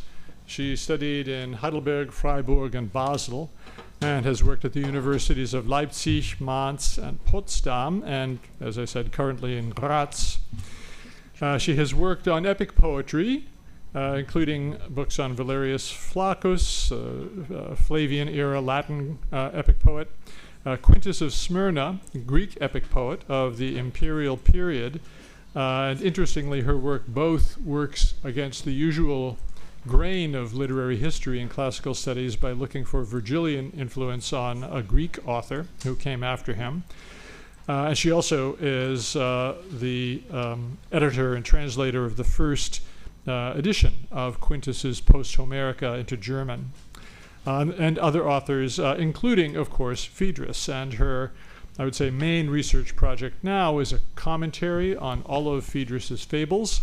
2 volumes are out containing books 1 through 3, and 2 further volumes, I believe, are planned for books 4 and 5, and then for the appendix. So somebody to whom the study of fable, and particularly that of Phaedrus, owes a great debt. Today, the title of her paper is Greek-Oriental Elements in Phaedrus's Fables. Professor Gärtner. Thank you for the invitation. Thank you for the very friendly introduction. So this conference deals with the fables between East and West, and I was asked if I could examine this question in Phaedrus's Fables. I gladly accepted the request, but I have to make some modifications beforehand. First of all, I must announce that the following will not be about sources or source research. Of course, we all know that the fable itself originated in the East and came to Rome via Greece. But to draw a conclusion from the fables which we have received under the name of Phaedrus, which elements can be of Eastern origin and which are Greek, or which are Greek but of Eastern origin, or which are new Greek inventions, and then to ask which fables in Phaedrus can be traced back to these Greek or Eastern models is afflicted with very many hypotheses, especially as we don't know in which version Phaedrus read the Aesop's fables. Further, this would be primarily a study in the history of motifs. However, my approach to text is of a different nature, and therefore I would like to start from Phaedrus's fable themselves and ask to what extent they offer their recipients direct or indirect markers to point to an engagement with Greek or Eastern culture. Thus, by Greek Eastern elements, I do not mean remnants of a source or a common source, but markers of intercultural reflection. Naturally, the focus will be on fables and poems, which are not typical animal fables, but which play all the more an important role in Phaedrus's collection of fables. Since not all of us here are classical philologists, I will first give a short introduction to Phaedrus's fables and briefly present my general thesis. In the main part, I will examine the engagement with Greek and Eastern elements under three aspects. First, under the aspect of an individual person, namely Esop. Second, under the aspect of an institution, Athens. And third, under the aspect of literature in general. First, Phaedrus, his fables, and my thesis. According to the Communis Opinio, the following could be said about Phaedrus. He was born about 20 to 50 BC in Greece, more precisely in Macedonia, then came to Rome as a slave, had a pedagogical function at the court, and was released by Augustus. He wrote 2 books of fables. Under Tiberius, Sejanus accused him because he felt attacked by his fables, like so many others. After Sejanus' death, Phaedrus wrote 3 more books until he died in old age. In these, he increasingly emancipated himself from his model Aesop, but he also increasingly showed pessimism and disappointment over a lack of recognition. In the fables themselves, he practiced unsparing moral criticism. Here, the voice of the man from the street could be heard, since Phaedrus, as a freedman, felt connected to the plebs and chose the fable as the only way to express veiled protest. In doing so, however, he did not call for rebellion, but rather bitterly preached conformity behind the mockery. In a series of papers, as well as in the commentary, you mentioned them, I tried to question this picture a bit. My objection to a biographical interpretation is the danger of a circular reasoning. That Phaedrus was a freedman is inferred from the fables, but then serves as the basis for the interpretation of these very fables, in which further evidence is then drawn from for the social classification of the poet and his audience. My main starting point, therefore, was that we have no reliable documents on the life of the fabulist, that most of the facts have been extracted from the fables, but that many of these statements can be explained as poetological topoi, and that one has to clearly separate between empirical and implicit author, or the persona, the I of the poems. That the reception situation of these poems, clearly written for a reading audience, has not been taken into account, that one must not speak of the statement of the fable per se, but rather differentiate between an individual author, and that finally Phaedrus's fable turn out to be highly elusive texts, and the intertextual references are far from being sufficiently explored. Furthermore, did Phaedrus really choose the fable because it allowed him to tell the truth in a veiled way? How do we then have to classify his numerous statements in which he refers to the fact that he hides something in his fables? For example, he says, "To what this refers, he will say, who knows me." What can we do with a sentence like that? Because thereby the readers are not only made curious and almost requested to look for allusions. Finally, so it wouldn't be veiled if you'd say look for an illusion, might be an illusion. Finally, it should be pointed out that Phaedrus himself emphasizes the ambiguity or difficult interpretation of his poems, and even let a fable be followed by 3 interpretations which the reader himself would never have guessed, as the poet proudly claims. And the reader likes to believe this because those 3 interpretations seem absurd. If we were to take this seriously, the actual function of the fable would be annulled, since the reader does not understand what the fable is supposed to reveal. At the same time, the fable would be deprived of what is typical of it, namely its transferability. It is therefore to be asked whether Phaedrus does not want to point out the impossibility of a correct interpretation of fables, and to humorously demonstrate the demands of a poetry which is rich in allusion, that is, to write fables about poetry. These basic considerations should also guide us in the question of references to Greece and the East. So, second, engagement with Greece and the East in Phaedrus's fables. First, references to persons. With Aesop, Peisistratos, Socrates, Simonides, Demetrius, and Menander, Phaedrus names 6 historical Greek persons, and with Anarchasis, a Scythian, who must represent the East here, because figures from more distant regions are not be encountered. It is conspicuous that these poems all bring motifs which we read only in fables invented by Phaedrus. And already beforehand it is to be asserted that mostly a critical undertone creeps into the discussion. First of all, Aesop should be mentioned, who cannot be ignored here. The other characters will be discussed in a different context below. Aesop encounters the recipients in 2 ways. On the one hand, the I deals with him as a predecessor in critical reflections on poetry. This is read primarily in the prologues and epilogues. On the other hand, he is encountered as a character, and specifically as an intradiegetic fable teller, or as a figure who achieves a similar effect with his action or his final words. In the prologue and epilogue, a clear distancing of the I from his model Aesop can be seen. The function of the predecessor changes from the inventor, Aesopus auctor, in prologue 1, whose materia the Roman poet only put into verse.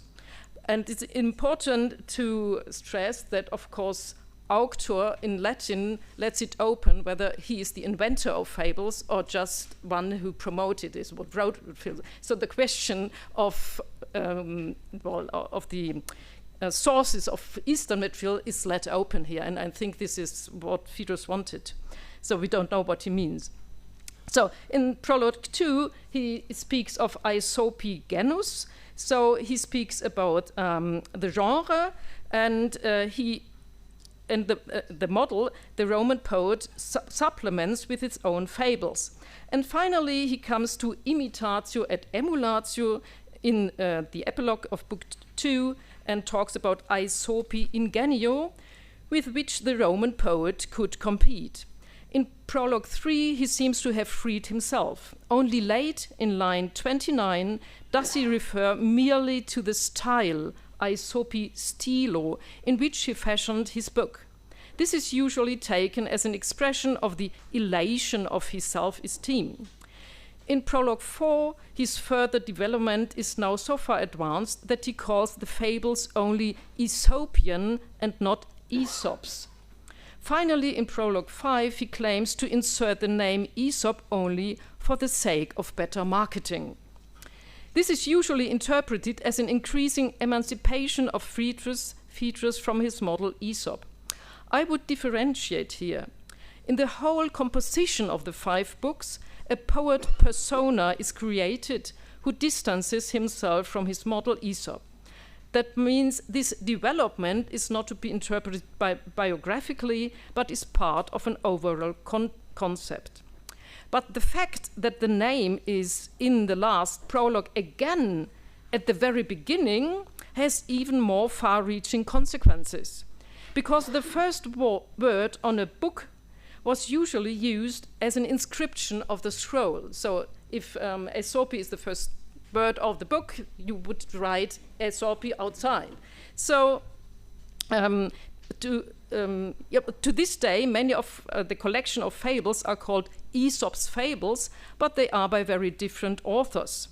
Only when reading book 5, we would realize that the fables are not Aesop's after all, but they are fables of Phaedrus.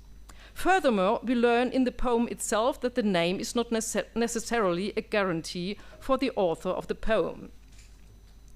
In the fables in which Aesop appears as an interdiegetic narrator, Phaedrus only partly uses motifs from the Aesopic fable and certainly shapes them in an idiosyncratic way. But partly he seems to put his own invention into Aesop's mouth. There are no parallels to the fables in which Aesop appears as a character. That is, the poet makes the inventor of the genre a character of his own poetry and thus subjects Aesop to himself. To pick up our topic, in the drawing of the characters, the Greek elements are clearly referred to at first, only to be pushed back further and further and to be even questioned at the end. References to institutions. Greek institutions are specifically addressed in 3 fables by Phaedrus. Fable 1-2 and 5-1 are about Athens, and the Appendix 8 is about Delphi. In Fable 1-2, the motif is told, which is also documented in the Aesopic fable 44 Peri, how the frogs live free and unbound in their swamps, but because of their unstrained manners, they demand a king from Jove himself. When he throws a small log into the water, they make fun of it after first fright, and then demand another king. The father of the gods sends a water snake, which begins to eat them one after the other. When they ask Jove again, he answers, "Because you did not want the good, bear the evil." Interestingly, Phaedrus connects this fable with the frame in which Aesop tells this fable to the Athenians, when they complain about the harsh rule of Pisistratus after the city has previously flourished through isonomy and the procax libertas, the audacious desire for freedom, and licentia, licentiousness, had brought disorder into the city and dissolved the old ties. Clearly, the philosophical model of the succession of constitutions is alluded to here. Much could be said about the fable. Here it should only be emphasized that a very negative picture is drawn of Athens. The citizens themselves are to blame for the downfall of democracy. Moreover, Pisistratus is perceived by the population as a burden which hardly corresponds to the usual portrayal, since his time was perceived as an example of positive autocracy, in which culture was specifically promoted. It is much debated whether one should see in the fable an allusion to Rome and think of Augustus and Tiberius, or Tiberius and Sejanus. This cannot be discussed here. It remains to be said that in the frame that a Latin author uses, and he puts a Greek fable into the mouth of Aesop, one of the well-known achievements of Athens, namely democracy, is gambled away by the Athenians themselves, and the time under Pisistratus is negatively characterized. The Athenian role model thus loses its radiance. In 5.1, again a new fable invented by Phaedrus, we are back in Athens, but no longer in the classical period, but in Hellenism. Here it is claimed that Demetrios of Phaleron has seized Athens and exercised an unjust reign. It is the reaction of the Athenians that is painted in a strange way. My own translation: Demetrius, called the man from Phaleron, seized Athens with nefarious dominion. As is the habit of the masses, they run around everywhere full of zeal. Hail, hail, they shout. The upper classes even kiss the hand by which they are oppressed and moan silently at the sad change of fortune. Yes, even the inactive and those who pursue leisure finally creep up in case it could hurt not to be there. Among them, Menander, famous for his comedy, comes along, and we will pick up there later. What is important here is how the behavior of the Athenians is portrayed. A servile mass behaves submissively in anticipatory obedience to an autocrat. Here too, parallels can be drawn with Roman society, especially when one thinks of comparable depictions in Tacitus. But for Athens again remains to be said, there is nothing left of the inventors of democracy. Similarly shocking things can be read about Delphi in Appendix 8. Again, my translation. It's a very strange fable. It starts with a question: which then is more useful to us, say Apollo? I beseech you, you who inhabit Delphi and leafy Parnassus. What is? The hair of the sacred seer is ruffled, tripods move, religio roars in the temple, the laurel trembles, and the day itself turns pale. Struck by the god, Python releases her voice. Hear nations the admonition of the Delphic god. Cultivate reverence, redeem the celestial woes. Defend home, parents, children, chaste women with your weapons. With the sword drive out the enemy. Help your friends, spare the wretched.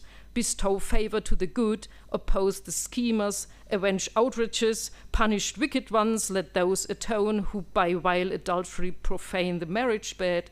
Beware of evil one, trust no one too much. Thus spoke the virgin. In frenzy, then she fell down. In frenzy indeed, for what she said was said in vain. Here Religio herself speaks, and Pythia gives us a catalogue of rules of conduct. As with other fables from Phaedrus' later books and the appendix, there is no parallel to this fable in Greek fable literature. It is probably an invention of our poet. Again, I will only refer to some aspects that are important for our context. Roman and Greek aspects are mixed in the poem. The Greek ones, however, are strongly emphasized. We are in Delphi. Furthermore, the poet makes use of the topoi commonly used for prayers and hymns, by referring to the main places of worship of the god after the appellation of Phoebus, namely Delphi and Parnassus. Finally, it should be noted that Phaedrus calls the seer Python, that is, he gives the ancient name of Delphi instead of the otherwise usual Pythia. Here too, he exaggerates. All of Delphi speaks, not only the seer. If the exaggerated presentation of the reaction to the simple question had already stretched the reader's expectation to the utmost, the answer surpasses it still, since it does not deal with the question, but points out to the fundamentals.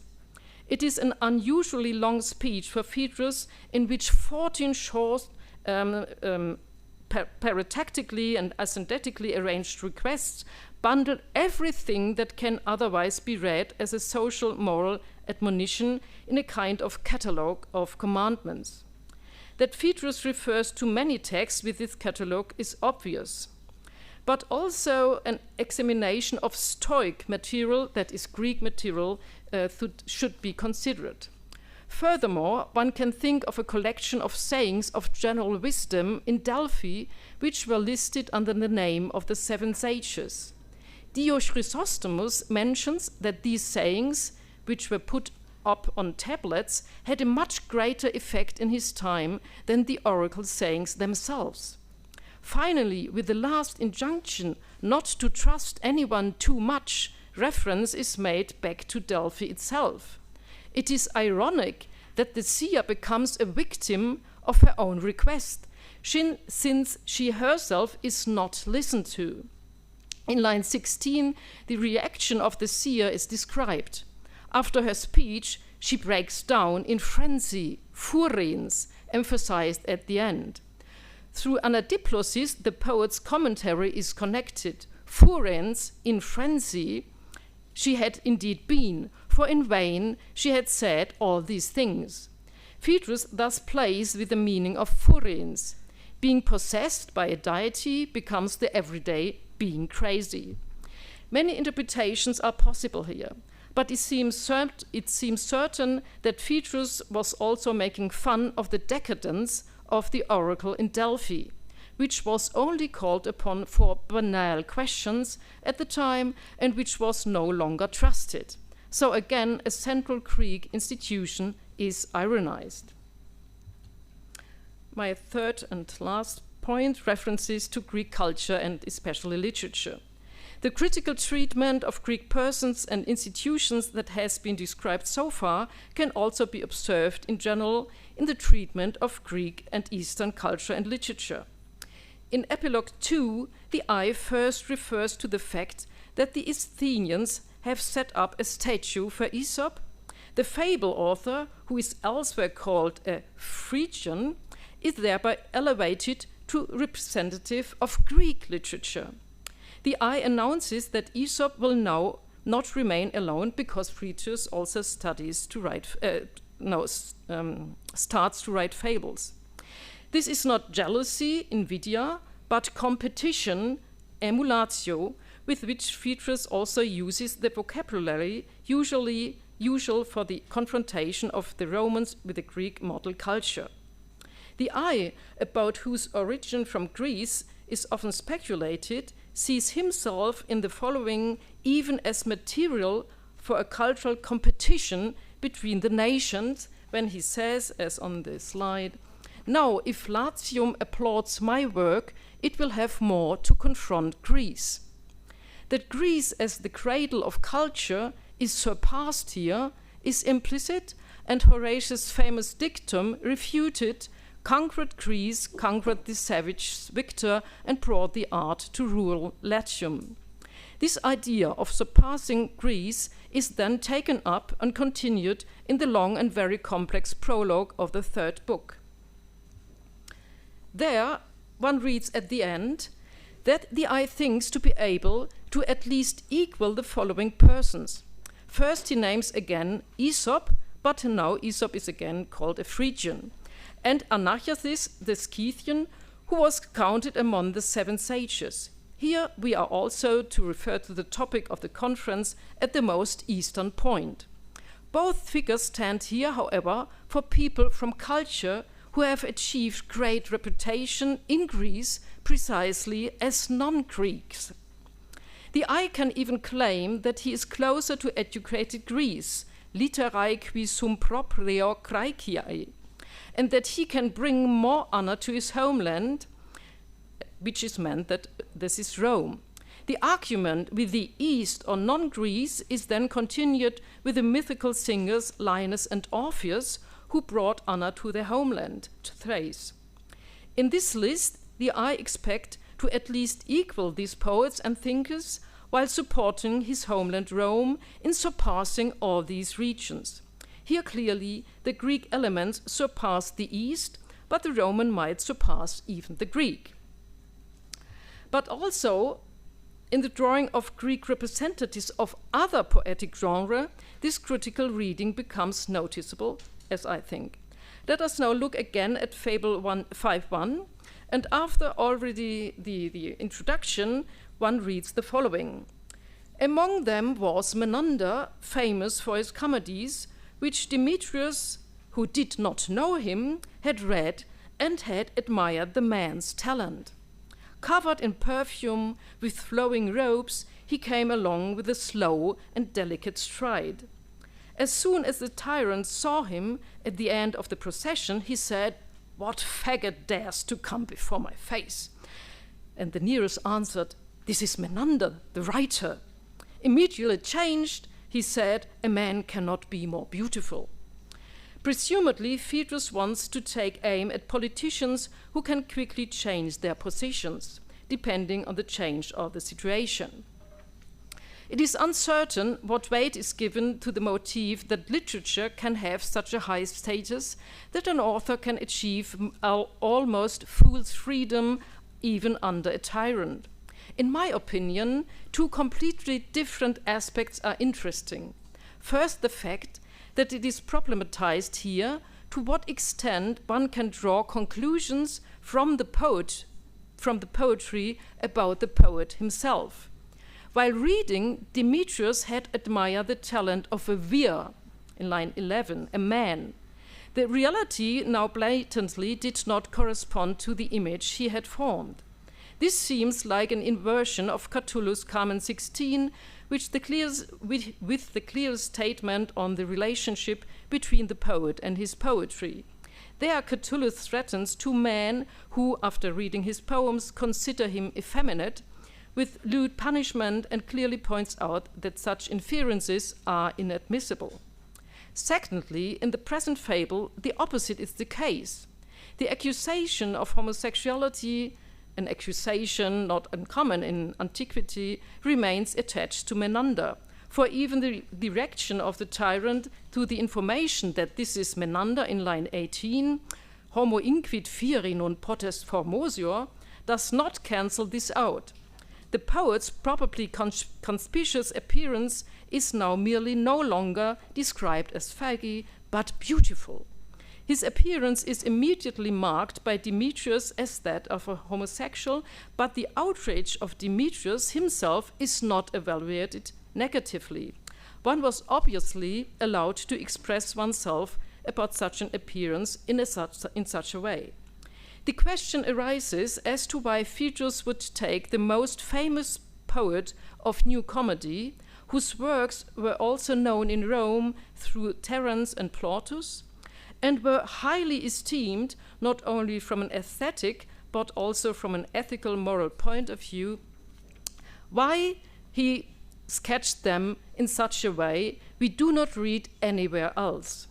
Perhaps the intention here is again to stimulate critical reflection and to reflect on another genre and on another Greek role model by presenting an unexpected portrait to readers who, after all, did not know Menander personally and therefore, like Demetrius, judged him only for his writings. Even Greek lyricists do not get off scot-free. Simonides, the famous poet from the 6th or 5th century BC, is the subject of two related poems. In 423, after the Prometheon, an educated man always has his wealth with him, it is told how the poet Simonides, who wrote poetry in order to better endure poverty, that is, to earn money, and who had made a fortune through his excellent poetry on journeys by means of fees and prizes, gets into a sea storm and the ship sinks. And while his fellow travelers try to save their things, Simonides takes nothing with him, for, as can be read at the central place in the middle of the poem, "With me," he said, "I have all my things." Many drown by the burden, and the survivors are robbed of their belongings. Simonides is able to save himself to Klazomenai. A lover of literature recognizes the poet by his manner of speech and takes him in and gives him clothes, slaves, and money. When Simonides meets his impoverished former fellow travelers, he points out the correctness of his previous claim, and many things could be said about this fable as well. The following should be emphasized. On the one hand, the value of poetry is emphasized here as it rarely is. On the other hand, reference is made to the dependence of poets on their patrons. But in my opinion, the most important point only arises with a certain background knowledge. For who knew, for example, that as Aristophanes, he knew that in the comedy piece, Simonides was presented as the prototype of the money-grubbing poet. Pindar probably called him avaricious, and we could read in the Aristotelian rhetoric the following: therefore, the statement of Simonides about the wise and the rich to Hieron's wife is told when she asked him whether he preferred to be rich or wise. Rich, he said, because he saw the wise lingering in front of the doors of the rich. Against the background that Simonides was the first poet to be paid, his statement and his behavior in the fable appear in a completely different light. The poet Simonides is independent of his possessions only because he has made the profession of a poet a source of money. He can easily do without material things at the moment of need if he can be sure to replace them as quickly as possible through his profession. The second Simonides poem goes in a similar direction. Perhaps we can get back to it later. So the listed examples show that the I measures himself with the grades of the Greek and marginally also Eastern intellectual life. And especially in those fables, he invented himself. With a close reading, it becomes clear, however, that all these show great flaws, or that the I is at least equal to these, if not superior, and bring honor to his homeland Rome with it. Whether this is meant seriously remains to be seen. To sum up, with his more traditional fables, Phaedrus certainly adopted and adapted Greek and thus also Eastern fable material. Source research and detailed comparisons of traditional fables can give interesting insights into the history of the motifs, as well as the individual new versions and thus also new statements. Here, however, a different approach was chosen.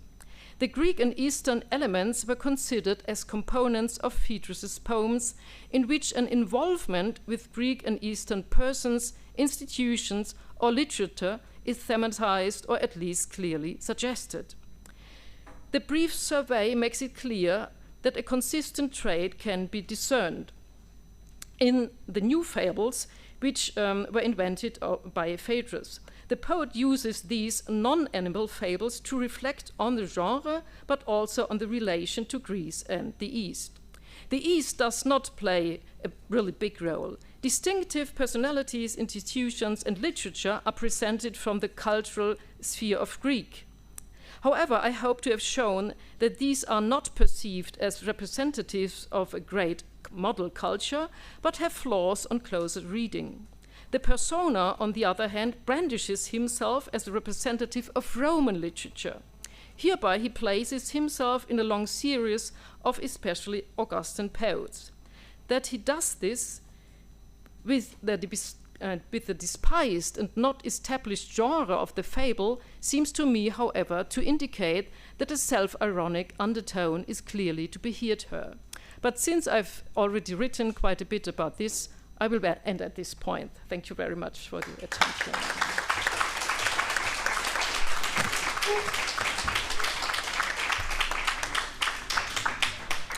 Thank you very much, Professor Gärtner, for a very rich reading of Phaedrus and of that interesting set of relationships. Once again, we'll hold questions and discussion until the end.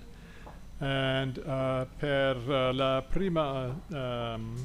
il primo intervento di questa seduta riverto all'italiano per un momento e vi presento Francesco Morosi, postdoctoral fellow nella letteratura greca presso l'Università di Pisa.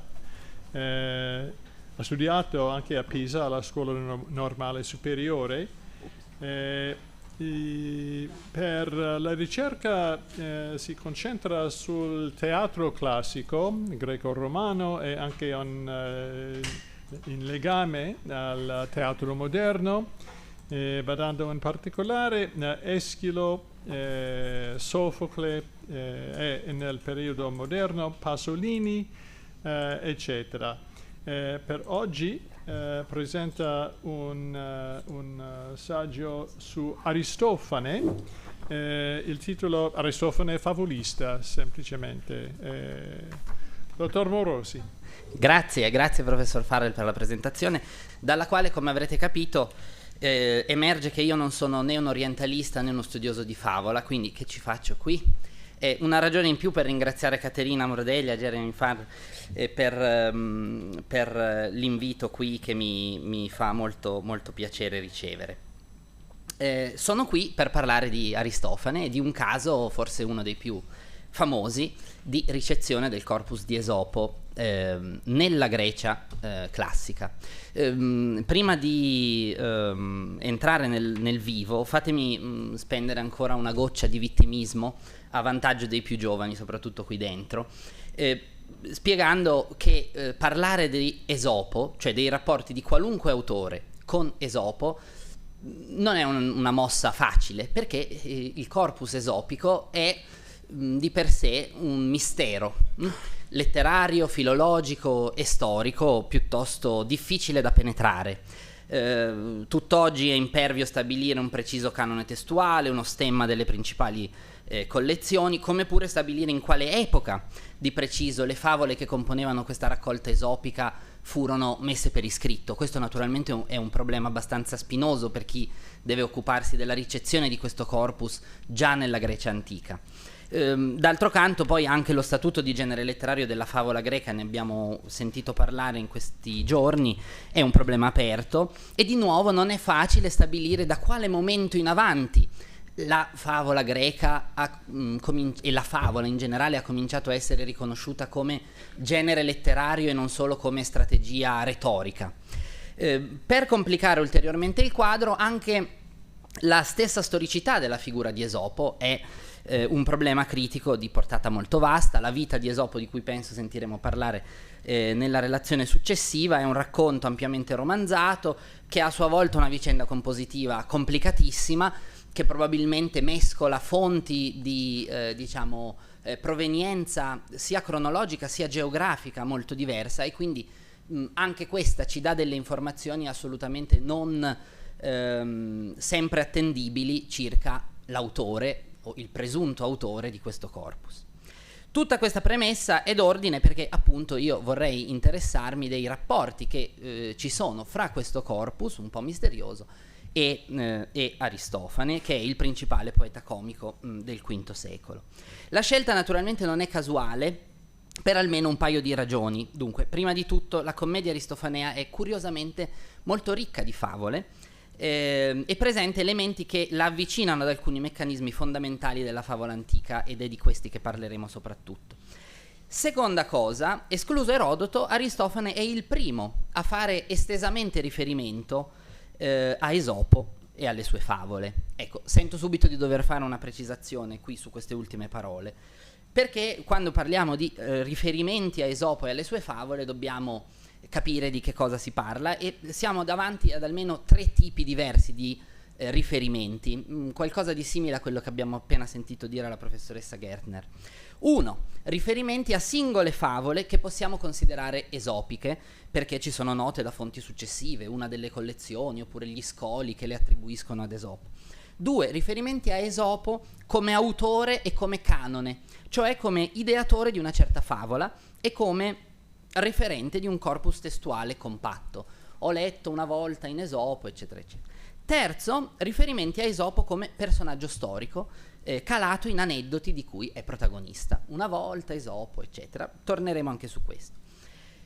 Credo che sia subito evidente da questo brevissimo elenco che ho fatto che Aristofane è uno snodo veramente centrale nella nostra comprensione storica del fenomeno letterario favolistico in generale e di Esopo in particolare. Quindi non possiamo parlare della questione esopica senza parlare di Aristofane e senza proporre un'interpretazione di Aristofane, e non possiamo proporre un'interpretazione dei rapporti fra Aristofane e la favola senza, non dico risolvere, ma almeno chiarire i contorni della questione esopica. Allora, nella relazione di oggi io vorrei fare una cosa un po' diversa da quello che è stato fatto fino adesso e decisamente spericolata, cioè proporre un confronto formale, tematico e ideologico fra le commedie di Aristofane e il corpus favolistico che possiamo attribuire a Esopo.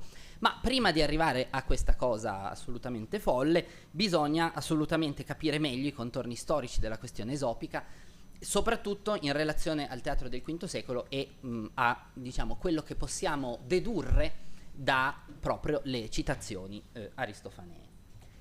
Allora, quando nella Pace, commedia del 421, Trigeo spiega alle figlie da dove ha tratto l'ispirazione per volare a bordo di uno scarabeo fin sopra all'Olimpo, confessa di averlo trovato, ex eurete, entoisin Aesopu logois, cioè nei logoi di Esopo. Analogamente, stessa cosa succede negli uccelli. Lì, per comunicare all'upupa un'ultima perplessità prima della sua metamorfosi in uccello, Pisetero fa riferimento a un racconto presente entoisin Aesopu logois, nei logoi di Esopo.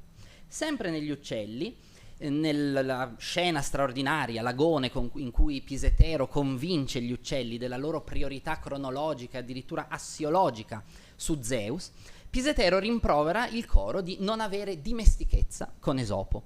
La metafora che qui Pisetero impiega, ve l'ho sottolineata, il verbo patein, che in greco significa camminare, è stata per molto tempo sotto la lente della critica. Secondo più di un interprete, la perlustrazione di Esopo e quindi il suo studio sarebbero possibili solo a patto che il corpus fosse già stato messo per iscritto. Quindi dire non hai esplorato Esopo significa non hai compulsato un volume fisico che conteneva i suoi testi.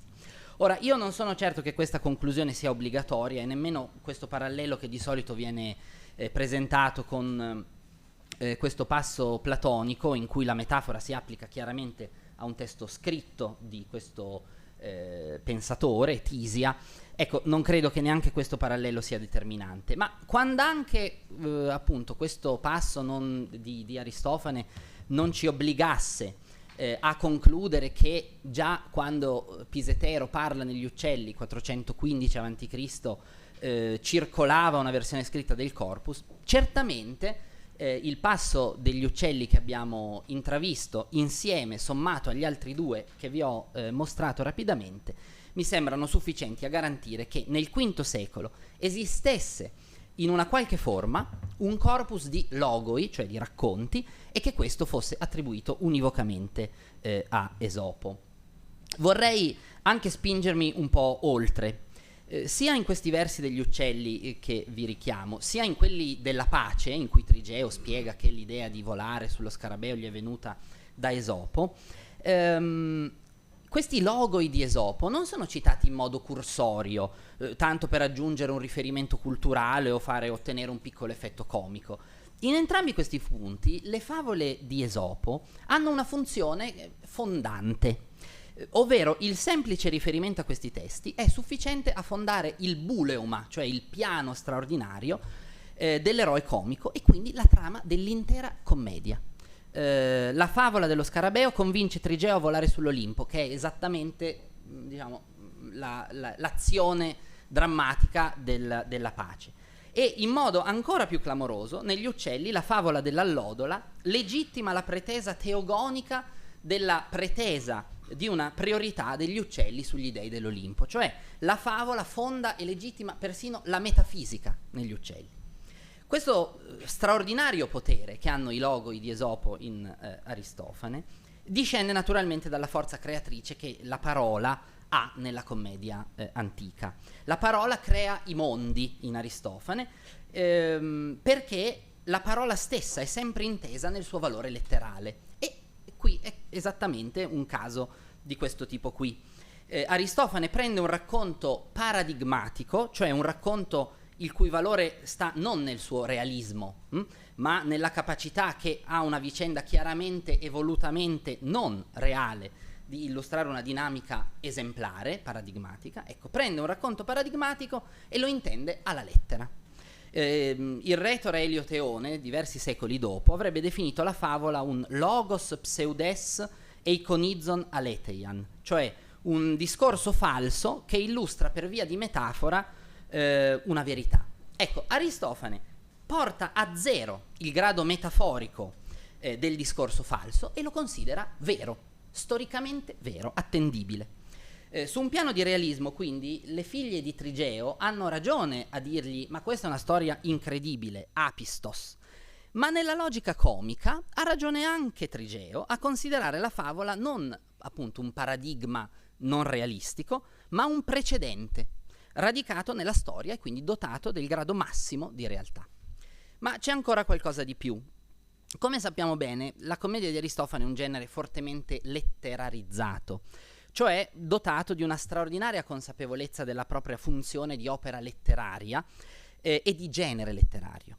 In quanto tale, la commedia è in grado di dialogare con altri soggetti letterari, per esempio la tragedia, come tutti sanno, cioè di istituire con delle altre opere letterarie un rapporto teorico e formale di secondo livello, quello che di solito si chiama un rapporto metaletterario.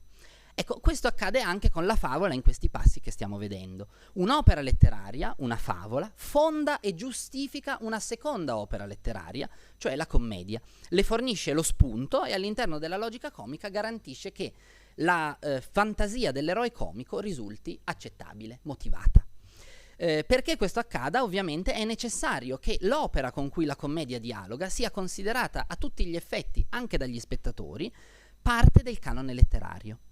Peraltro aggiungo che in questo passo della pace questo dialogo metaletterario tra commedia e favola è ulteriormente complicato, perché il paradigma offerto dalla favola interferisce con un altro paradigma letterario di tipo tragico. Come tutti sanno, il volo sullo scarabeo è anche la parodia di una scena del Bellerofonte di Euripide, che doveva mettere in scena proprio il volo di Bellerofonte, volo fallito di Bellerofonte sull'Olimpo. Allora, di nuovo, perché questo triangolo letterario riuscisse, commedia, tragedia e favola?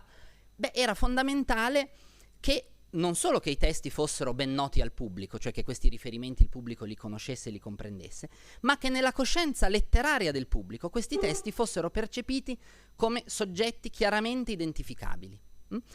Dobbiamo quindi concludere che nell'ultimo quarto del V secolo, cioè quando Aristofane utilizza questi testi, le favole di Esopo fossero percepite esattamente come era percepita la tragedia, cioè come un genere letterario dotato di una sua autonomia. Allora, viste tutte queste considerazioni, mi sembra non solo lecito, ma persino doveroso provare a imbastire un confronto di tipo ermeneutico e ideologico fra la commedia di Aristofane e la favola, come giustamente si è fatto per tutti gli altri generi con cui Aristofane entra in relazione. Come interagiscono ad un livello, diciamo, più profondo, tematico, questi due corpora? Hanno qualcosa a che fare? E se sì, che cosa? E dove stanno invece le differenze che noi possiamo apprezzare? Allora, nel provare a rispondere a queste domande, naturalmente bisogna fare un ulteriore caveat rispetto a tutti quelli che ho già fatto, cioè il corpus favolistico che noi attribuiamo a Esopo, naturalmente non solo è storicamente problematico perché non si sa bene quando, eccetera, ma pone un problema in più, cioè non è omogeneo. Si tratta di tanti racconti che non hanno tutti la stessa tematica, che non hanno tutti lo stesso obiettivo retorico. Quindi, diciamo, è molto difficile generalizzare. Io ci provo naturalmente e spero di poter precisare, anche grazie al confronto con voi, qualche idea di qualcuna di queste generalizzazioni. Allora, cominciamo da un confronto formale, proprio le cose più banali. Da un punto di vista formale, la favola e la commedia antica condividono una dinamica d'azione molto somigliante.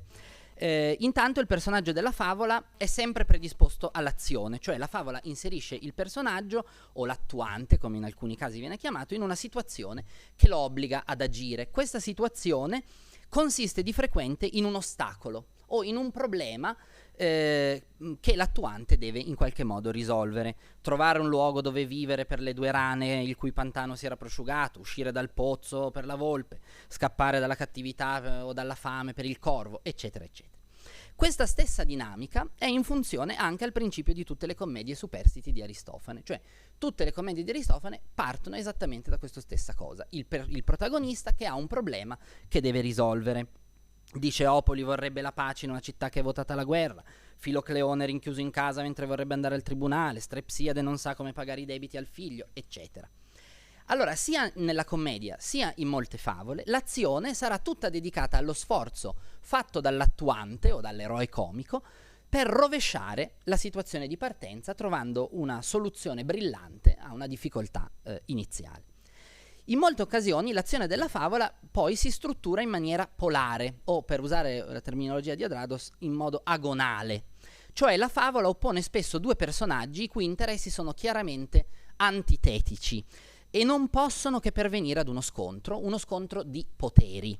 Il caso più eclatante che tutti conoscono è quello del lupo e dell'agnello, ma questo è solo un esempio fra molti che potremmo fare. Me li sono segnati tutti: la donna e il gallo, l'aquila e la volpe il becco, il leone e il cinghiale, eccetera, eccetera. Questa stessa struttura agonale naturalmente si ritrova anche nella commedia di Aristofane.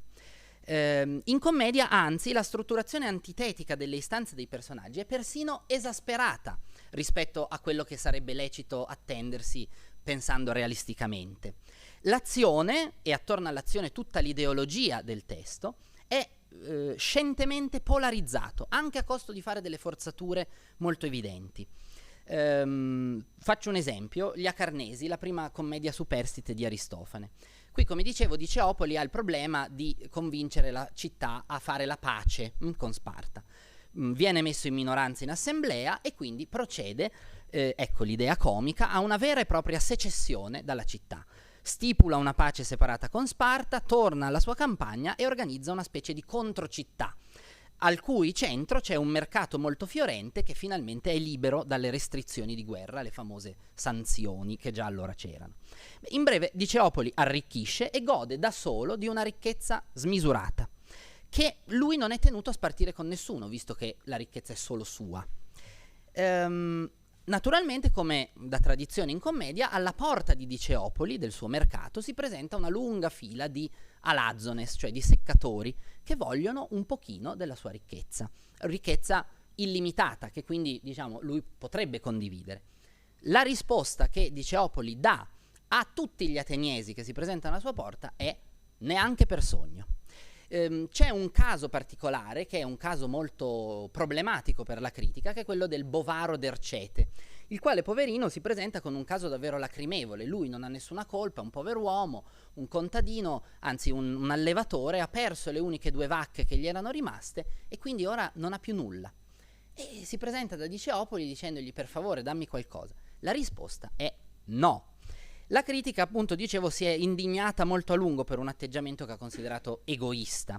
Quindi non ha riconosciuto invece un meccanismo drammaturgico essenziale in tutta la commedia di Aristofane, cioè la definizione geometrica dell'azione e dei rapporti tra i personaggi, che applica in modo implacabile una logica asimmetrica, cioè o sei con me o sei contro di me.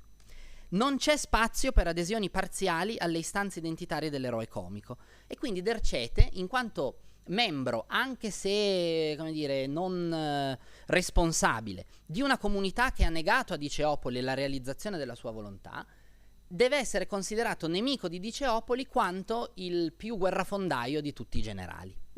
Quindi anche la commedia di Aristofane organizza molto spesso, direi sempre, l'azione e i rapporti tra i personaggi attorno ad una dinamica volutamente polarizzata, volutamente antitetica. Da questa strutturazione antitetica dipende per la commedia una forte tensione al simbolismo, che anche questa è un elemento di continuità rispetto alla favola. In Aristofane l'accentuazione della polarità dell'azione di cui parlavamo, anzi, è determinata proprio dalla pressione ideologica che l'autore esercita, e questa polarizzazione è utile a chiarire ed enfatizzare quella pressione ideologica, cioè due istanze, con la organizzazione polare dell'azione, l'azione è pensata per rappresentare l'opposizione fra 2 istanze antitetiche: pace contro guerra, cultura nuova contro cultura vecchia, eccetera.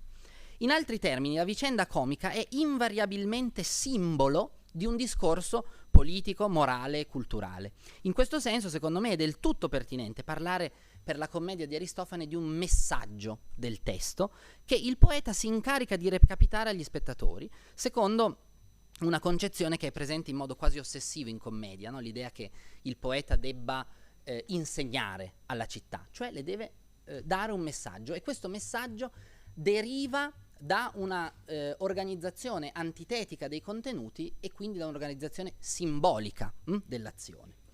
La struttura del significato comico non è mai ambigua e la costruzione dell'azione, cioè in termini narrativi, caratterologici e drammaturgici, ricalca ed enfatizza quella stessa struttura.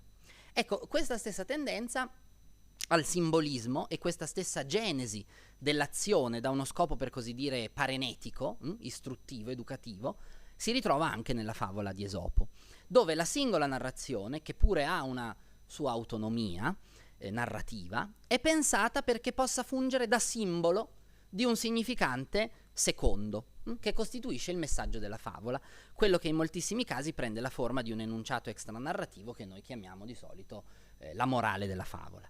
Come in commedia, anche nella favola il significato è spesso organizzato in modo polare affinché l'estensione semantica al referente sia sempre chiara e mai ambigua, e affinché i due personaggi rappresentino ciascuno uno dei poli di una coppia di valori, bontà contro malvagità, gratitudine contro ingratitudine, eccetera. E così il lupo, per esempio, è simbolo della forza brutale e l'agnello è simbolo della ragione indifesa. Da questa organizzazione geometrica, ugualmente geometrica come quella della commedia, discende più facilmente il significato, il messaggio della favola. Quindi sembra che la favola e la commedia condividano, almeno da un punto di vista formale, uno spunto narrativo e semantico per me abbastanza simile. E questa è una convergenza che a me non pare casuale e che forse potremmo, così ipoteticamente, provare ad addebitare a un'origine, a una natura popolari di questi due generi, no? E a un medesimo intento parenetico, cioè non medesimo, sono due intenti educativi diversi, ma che possiamo raggruppare sotto un cappello uguale. Sempre da questa natura simbolica mi pare che possiamo fare discendere anche un ultimo elemento formale che congiunge la favola e la commedia, e cioè l'animalità, gli animali. Ora non addentriamoci nel problema difficilissimo di storia culturale sull'origine dell'uso di animali sia nella favola che nella commedia, ma limitiamoci, come sto facendo fin qui, a osservare l'ovvio, e cioè che sia la favola sia diverse commedie di Aristofane propongono una equiparazione fra animale e uomo.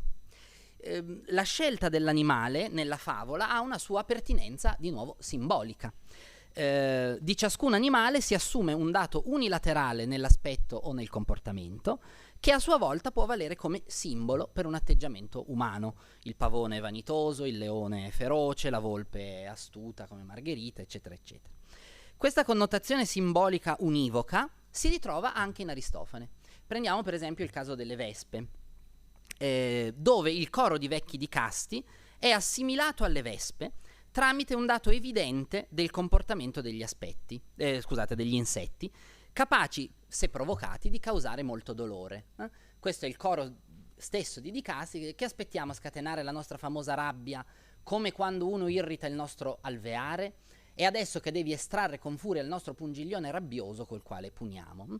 Quindi diciamo c'è di nuovo una equiparazione simbolica fra un elemento univoco di un animale, la vespa, il pungiglione che punisce chi irrita l'animale, e un comportamento umano, in questo caso il comportamento dei giudici, che sono naturalmente ugualmente irritabili e ugualmente pericolosi. Ovviamente questo procedimento qui che stiamo vedendo fa il percorso opposto rispetto alla favola. Mentre in Esopo l'animale si comporta come l'uomo, qui l'uomo si comporta come l'animale. Ma il meccanismo simbolico che presiede a queste trasformazioni, secondo me, è lo stesso, cioè l'assunzione di tratti specifici di animali per descrivere comportamenti umani.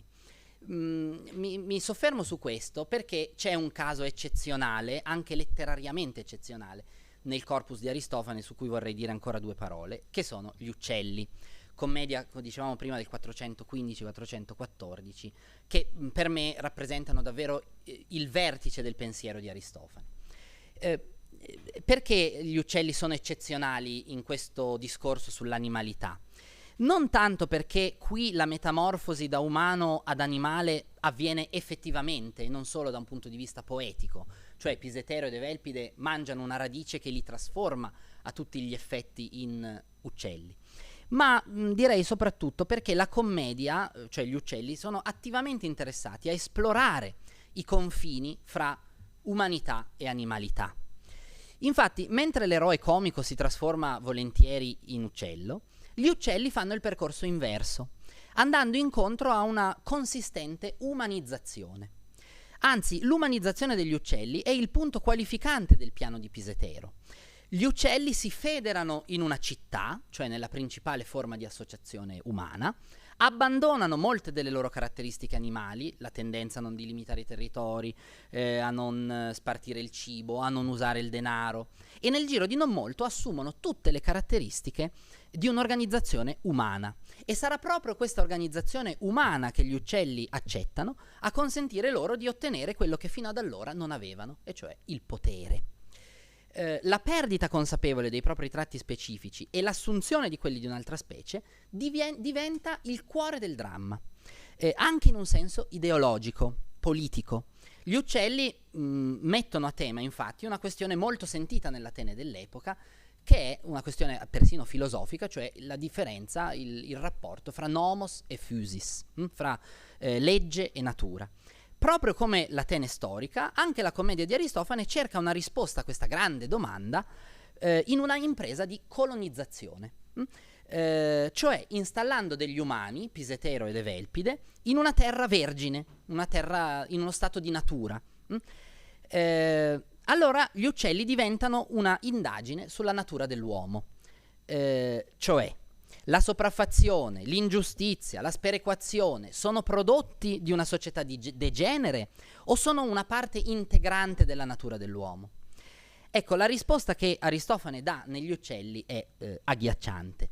Proprio l'umanizzazione del coro di uccelli, che passano da un sistema di risorse illimitate a uno in cui le risorse sono fortificate, sono spartite soltanto sulla base di criteri arbitrari come per esempio quello della cittadinanza, dimostra che la disuguaglianza e la struttura di potere che la progetta e che la difende sono un impulso naturale dell'uomo. Il finale della commedia è molto gioioso e ci chiama come sempre in commedia a godere del trionfo della volontà di potenza dell'eroe che riesce a scalzare Zeus e diventare sovrano dell'universo addirittura. Ma al tempo stesso questo finale di una commedia che si era aperta con magnifiche descrizioni della libertà degli uccelli incondizionata, ci presenta quegli stessi uccelli imprigionati e condannati a morte. A me pare notevolissimo che questa riflessione tremenda sulla natura dell'uomo sia condotta da Aristofane anche sul filo del gioco letterario.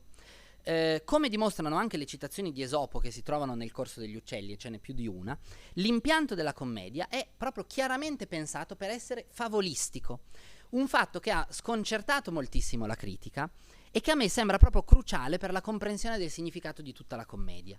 Dalla favola Aristofane riprende proprio il dispositivo dell'animalità e con una consapevolezza grandiosa lo manomette. La tendenza all'umanizzazione, che come abbiamo visto è attiva anche nella favola con un valore simbolico, qui viene trasformata nell'abbandono di un modo di vita che era stato definito invidiabile. Viene trasformata in una vera e propria conquista da parte dell'uomo che modifica, domina, inquina, che forza in un contesto di idillio un sistema rigoroso e brutale di potere.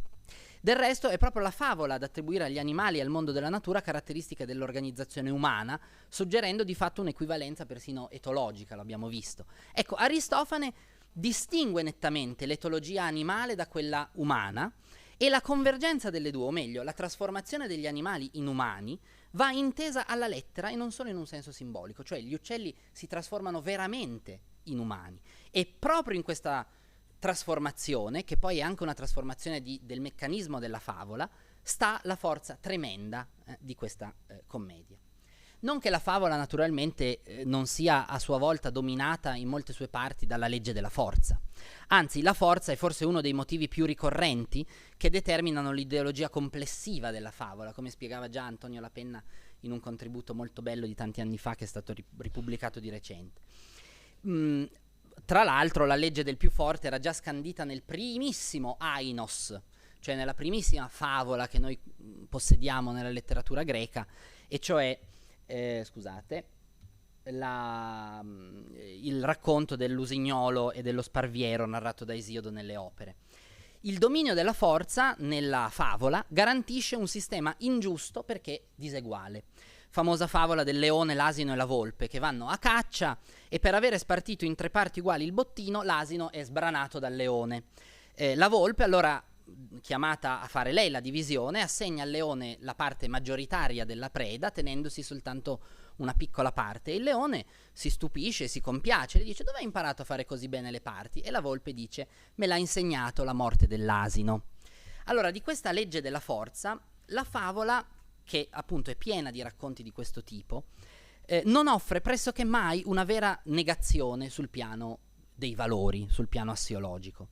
Certo, in questo schema agonistico che abbiamo descritto, molto spesso la favola presenta una netta sproporzione di forze fra un personaggio debole e innocente e uno robusto e molto arrogante, prepotente, e quindi non c'è dubbio su chi debba essere diciamo l'oggetto, il destinatario dell'empatia del lettore.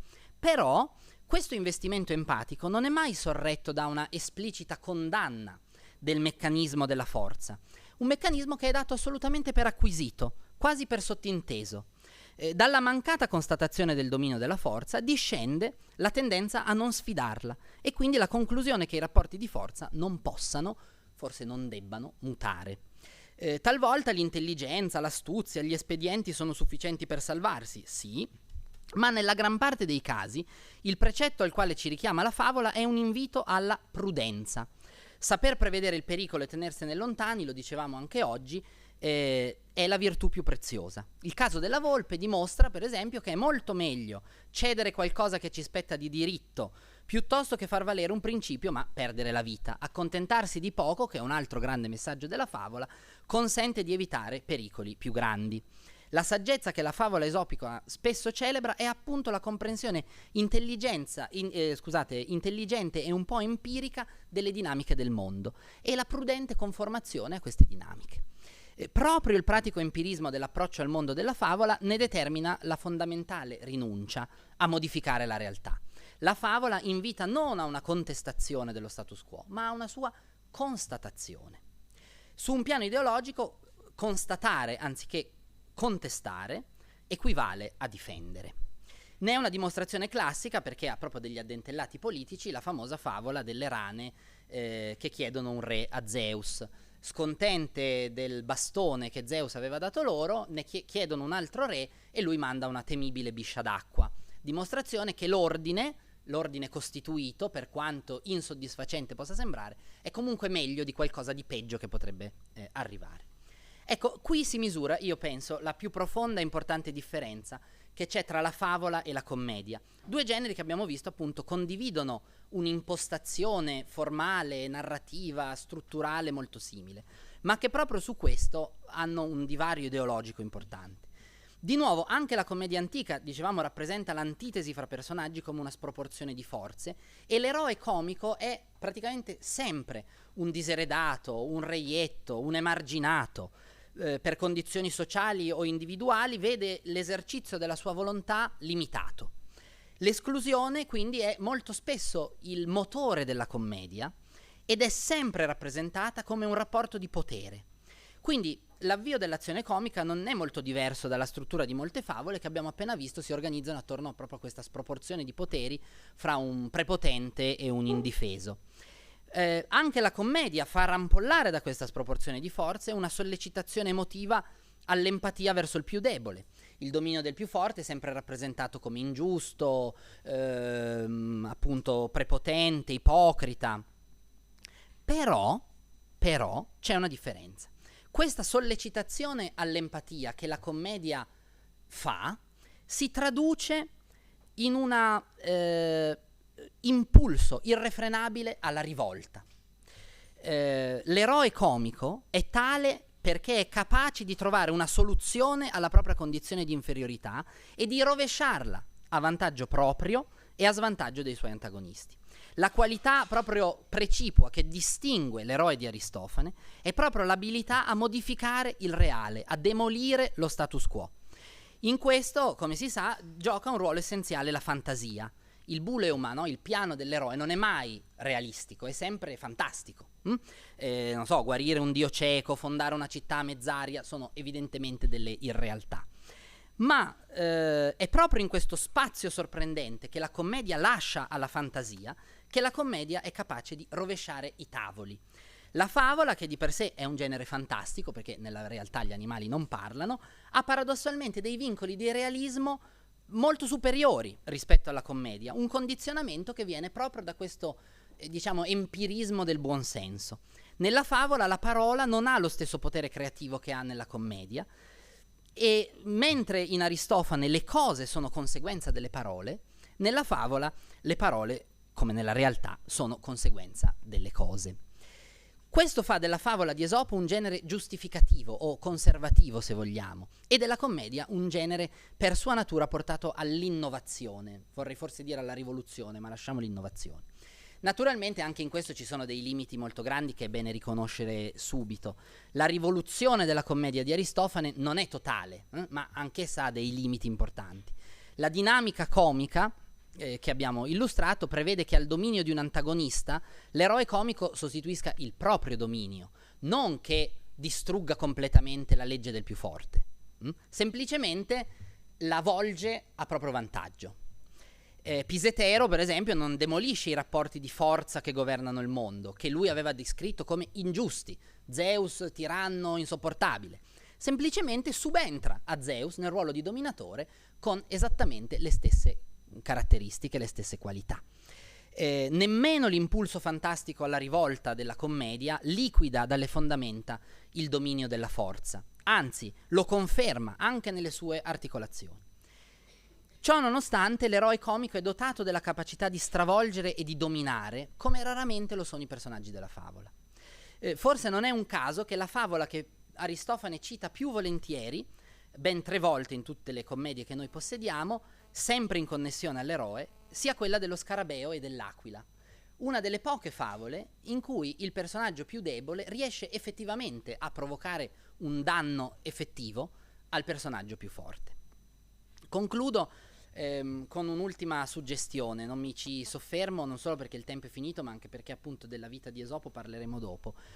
Ma può sembrare strano, ma molto più in linea con la figura dell'eroe comico, mi sembra, più in linea del protagonista della favola, mi sembra Esopo stesso, cioè l'Esopo protagonista della vita di Esopo di età imperiale.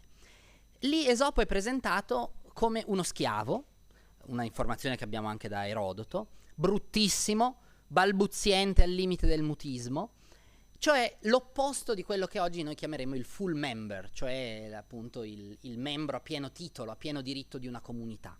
Un emarginato, una situazione che dicevamo è molto comune anche all'eroe comico. Grazie però a questa eccezionale intelligenza che viene attribuita a Esopo nel corso del romanzo, un'intelligenza che si realizza per lo più in un dominio creativo della parola, l'Esopo della vita è in grado di rovesciare i valori, di trionfare su chi lo domina, sia a un livello sociale sia a un livello culturale. Il caso famoso è quello del suo padrone, Xanto, che è un filosofo che fa perennemente una figuraccia al fianco di Esopo, che lo domina continuamente, implacabilmente. Ecco, viste queste caratteristiche, non mi sorprende francamente che proprio il personaggio di Esopo faccia la sua comparsa nella commedia di Aristofane e lo faccia sempre in relazione all'eroe comico. 2 casi soprattutto, questi 2 delle Vespe.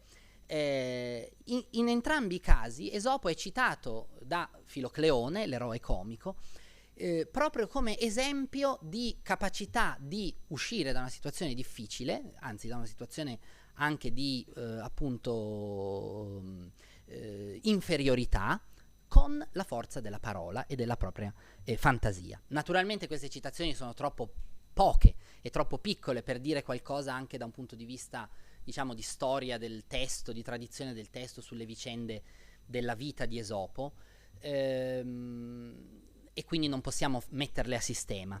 Però l'indicazione che ci viene da Aristofane, da questi 2 pezzettini che lui cita, sembra già abbastanza coerente con l'Etopea, cioè la caratterizzazione che di Esopo sarà fatta nella vita, in questo testo probabilmente di età imperiale.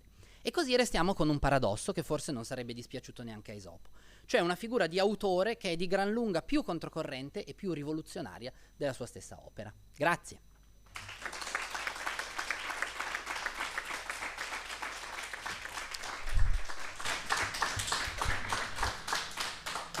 Grazie dottor Morosi per un intervento che, come la commedia stessa, se posso prendere in prestito le parole, è stato sempre chiaro e mai ambiguo. Grazie. Mille grazie. Ancora aspettiamo per la discussione e torniamo to our fourth and final speaker of this session. Justin Strong studied at the Azusa Pacific University, at Harvard University, and then spent a period as a Fulbright Research Fellow at the Humboldt Uni of Berlin. After earning his PhD at the University of Notre Dame in Indiana, he was assistant professor at the University of Durham and is now a research associate at the Johannes Gutenberg University of Mainz. He works on the classical fable in its Christian rewritings, on parable, on the textual history of the New Testament, on ancient medicine and martyrology, so a wide range of erudition that he brings to bear on his subject for today, which is from Ahikar to Aesop. Great. Thank you very much for the wonderful introduction, and Katerina and Jeremy for the invitation. I hope everyone got a handout. I'll be reading you a bunch of stories today, basically, for the conclusion. Need one more up here. So, I'd like to start with the epimythium, so to say, the last text that I'll be discussing. Yep. Just share the handout with the people. Oh, okay, sure.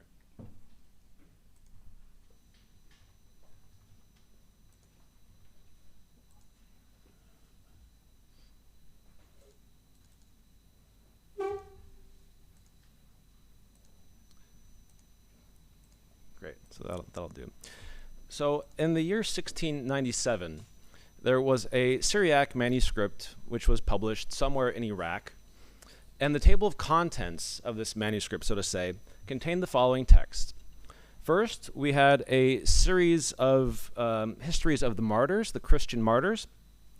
Then we have the tale of Ahikar. Then we get the Proverbs of Solomon. And then we get two collections, fables of, and I'll write the term, of the wise. It's called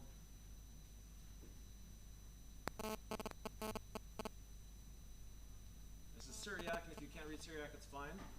It goes from right to left. The letters are something like Y, W, S, P, W again, S. Fables of the wise Josephus, or something like that, something to that effect.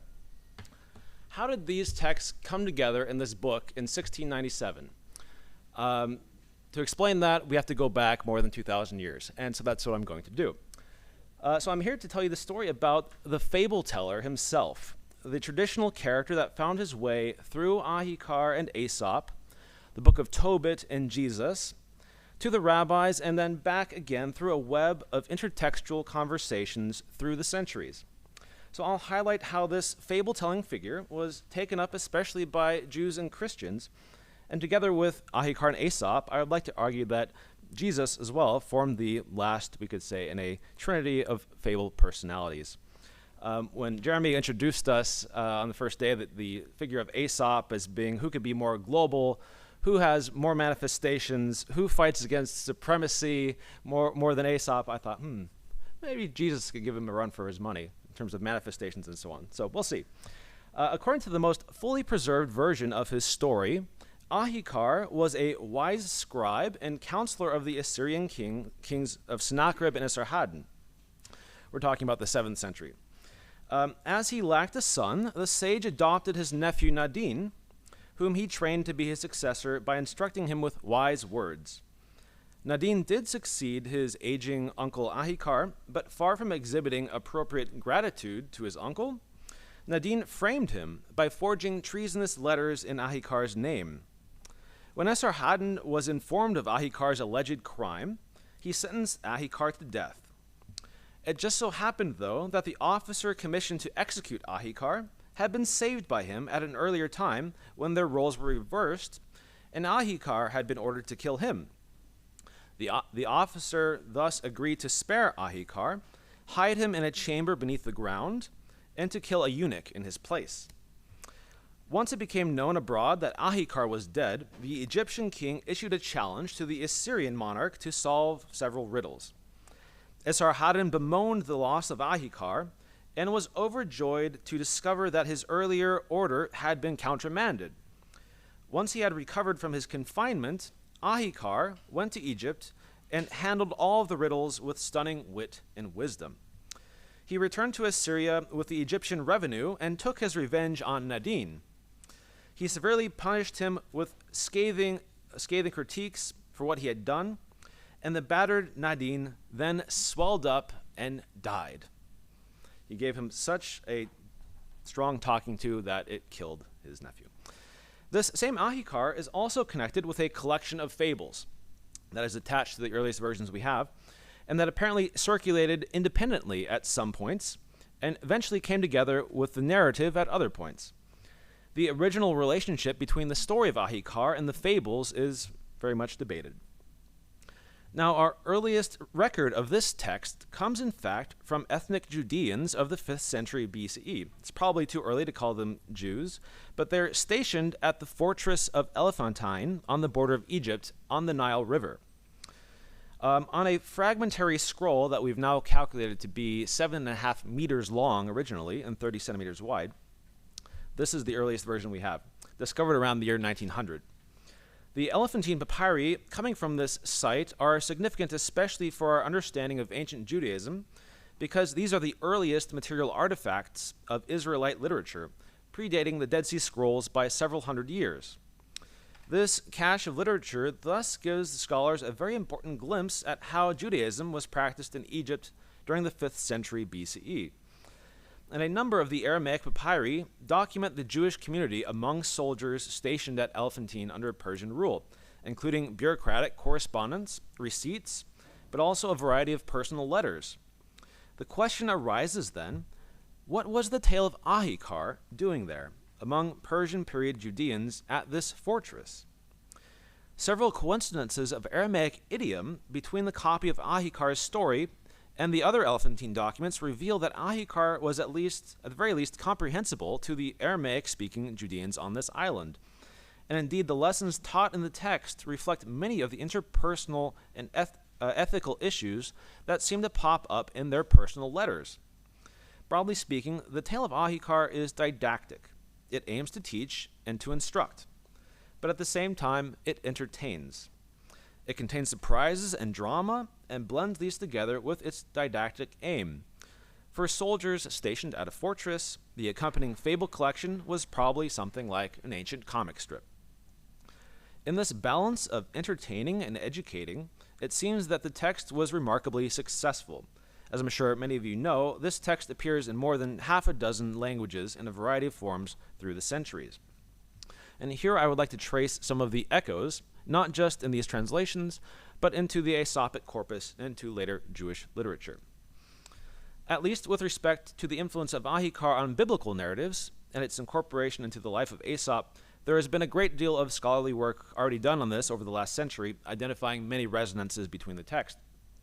I think it is well known to some in this crowd, the Vita Aesopi, chapters 101 to 123, are taken directly from Ahikar, and done so with relatively little adaptation, such that the life of Aesop in its Greek version represents the best version of the lost Greek of Ahikar. Indeed, this section of the life of Aesop is even printed in the standard edition of the versions of Ahikar by Conibera as the Greek text of Ahikar. This section of the Vita is about 2/3 through the narrative, following Aesop winning his freedom from Xanthus and enjoying a world tour. It precedes the section concerned with his death at the hands of the Delphians, who throw him from a cliff. Since there have been many fascinating studies on the process of Ahikar arriving into the life of Aesop text, especially by Konstantikos, and by scholars well known for their work on the ancient fable traditions such as Luzzatto. I'll not discuss this in detail here. I will note at a broad level the significant parallels of Aesop himself not being Greek, the function of the life of Aesop as instruction and entertainment, and the many Greek versions of the life that survive in the various recensions of G, MORN, and so on, in the papyri. These show that this text was particularly fluid, like Ahikar, which varies from version to version. Also like Ahikar, there is an independent collection of fables circulating under his name, perhaps even attached to the Vita at some point. The incorporation of Ahikar into the life of Aesop reflects another manifestation of this text moving from east to west, Aesop now serving as a conduit of this Near Eastern wisdom into the Greco-Semitic world. With respect to the biblical tradition, there have been many parallels observed between Ahikar and various texts in terms of content, form, plot, and so on. These include individual sayings of the Ahikar collection that are paralleled in the wisdom collections like the Book of Proverbs. The similar events described in chapter 2 of the book of Daniel, a section written in Aramaic about the protagonist solving impossible riddles for the king Nebuchadnezzar. Also, from around this time, Ahikar appears by name several times in the biblical book of Tobit, composed probably in the 3rd century BCE. Like Ahikar, this work survives in its original language, Hebrew in this case, in only a fragmentary form, with the Greek text preserved in full. There are many similarities between these narratives. Both are set in Assyria during the reigns of the kings who ruled around the time of the destruction of Samaria, Sennacherib and Esarhaddon. And both are sapiential novels in which wise instructions are conveyed by an elderly character to his son at 2 similar locations. The book of Tobit mentions Ahikar explicitly in 4 passages, and those are, I believe, the first quotes there. Tobit reports that Esarhaddon appointed Ahikar, son of my brother Anael, to supervise all the finances of his kingdom. He had control of the entire administration. Then Ahikar interceded on my behalf, and I came back to Nineveh. For he had been chief cupbearer, keeper of the privy seal, comptroller, and treasurer when Sennacherib was king of Assyria, and Esarhaddon renewed the appointments. Ahikar was my nephew, and so one of my kinsmen. The picture presented here resembles that in the book of Ahikar, except that the sage is now an Israelite. Later, Tobit, after he became blind, notes that Ahikar cared for him for 2 years. Later in the story, Ahikar and Nadab are both identified as Tobit's cousins. So in the manuscript Sinaiticus, which is later corrected in other early Christian manuscripts in Vaticanus and Alexandrinus, where Nadab is called Ahikar's nephew. This gives a strong indication that the now lost Greek story was still available and known in the 4th century CE for Greek scribes to make this collection. Finally, in 1410 of Tobit, let's see, it's on here. Yep. This alludes to another part of the Ahikar narrative. My son, think what Nadab did to Ahikar, who brought him up. He forced him to hide in a living grave. Ahikar survived to see God requite the dishonor done to him. He came out into the light of day, but Nadab passed into eternal darkness for his attempt to kill Ahikar. Because I gave alms, Ahikar escaped from the fatal trap Nadab set for him, and Nadab fell into the trap himself and was destroyed. The intertextual connections that I would like to draw attention to between the stories of the paradigmatic fable tellers Ahikar and Aesop and another corpus of Greco-Semitic biblical writings, namely the Gospels and rabbinic literature, have been seldom if ever observed in fable scholarship. We should not be surprised to find that the earliest Christians and Jews knew either Ahikar, Aesop, or most likely both, and saw a resemblance to Jesus.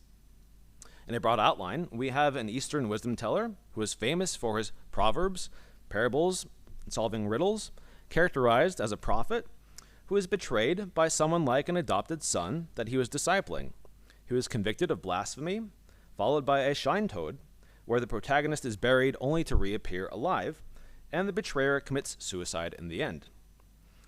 Especially with respect to the death and resurrection aspect, these are probably stronger features of the Aesop and Ahikar narratives than many think. In chapter 107 of the Vita, we are told that Aesop was placed alive in a tomb, recalling the phrase in Tobit 14:10 that Ahikar was brought down alive under the ground in a living grave.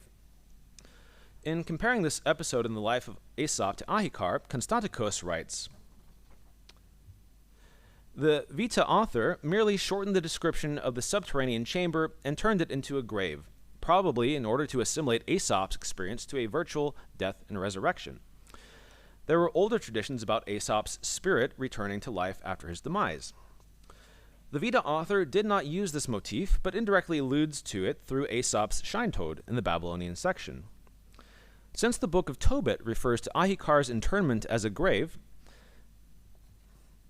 perhaps this was not a change made by the Vita author, rather what was in the now lost Greek Vorlage of the Aesop Vita. It seems that the author of the Gospel of Luke and Acts, writing about the year 100 CE, had a particular interest in the Ahikar-Aesop resemblance of Jesus, because there are many episodes unique to this version of the Gospel that seem to appeal to this Aesopic Ahikar tradition. I would point out that in addition to some parallels that were observed a century ago, within just the last few years, many new parallels have been noted with the tradition among biblical scholars. To start, probably the oldest noteworthy reception of Ahikar or Aesop that scholars noticed has to do with what the author of the Lucan Gospel does with Jesus' betrayer, Judas. The ending of the Ahikar legend is lost in the Elephantine Aramaic version, but the Syriac relates that after the browbeating by Ahikar, quote, thereat Nadon swelled up like a bag and died. And I'll also point out that until about 1910, when the Elephantine version was discovered, scholars had assumed that the Ahikar legend was probably dependent on the Gospels rather than the other way around. So from this curious death about Nadon swelling up like a bag, the Arabic version tells a somewhat more expanded and gruesome version. And when Nadon heard that speech from his uncle Ahikar, he swelled up immediately and became like a blown-out bladder, and his limbs swelled, and his legs, and his feet, and his side, and he was torn, and his belly burst asunder, and his entrails were scattered, and he perished and died. At least by the 1800s, scholars noticed the resemblance to Judas's fate. In the Gospel tradition, only Matthew and Luke record Judas's death. According to the Gospel of Matthew, Judas simply hung himself in a field. Luke gives us a different story, and to the chagrin of interpreters since antiquity, he apparently does not care about contradicting Matthew's account of Judas's death. He writes instead, "This man acquired a field with the reward of his wickedness, and falling headlong, he burst open in the middle, and all his bowels gushed out." While the bursting open in the middle would seem to suggest that Judas pops like a balloon, just as Nadon, another testimony of Judas's death from around the same time, at the end of the 1st century, makes it more explicit. A fragment of Papias relates that, quote, Judas lived his career in this world as an enormous example of impiety. He was so swollen in the flesh that he could not pass where a wagon could easily pass. Having been crushed by a wagon, his entrails poured out. Now, there is yet another version from around this time that is quite long and even more gruesome. It is much like the Arabic Ahikar, so I will spare you the nasty details, but it's there on the handout. Since the life of Aesop has only recently come into the view of more classicists, let alone biblical scholars, the possibility that this tradition could come from the life of Aesop has not been considered. In no version of the life of Aesop that survives does the adoptive son die from this kind of swelling. In what Constantikos regards as the oldest tradition preserved in Oxyrhynchus Papyrus and the G version, the adopted son refuses to take food and starves to death. In the MORN and other recension, the adopted son throws himself from a cliff like Aesop himself does later in the narrative. Given the variability visible in the manner of suicide in the attested versions of the Vita, I have to wonder if there was not another version of Aesop's son popping like Nadon in the version known to the Lucan author, a version that was later softened in surviving Aesop traditions. This parallel with the Ahikar-Aesop tradition is perhaps the final one in the Gospel story, but the parallels begin in the very beginning at the preface of the Gospel of Luke. Unlike the other Gospels, Luke places the story he intends to tell in the didactic context.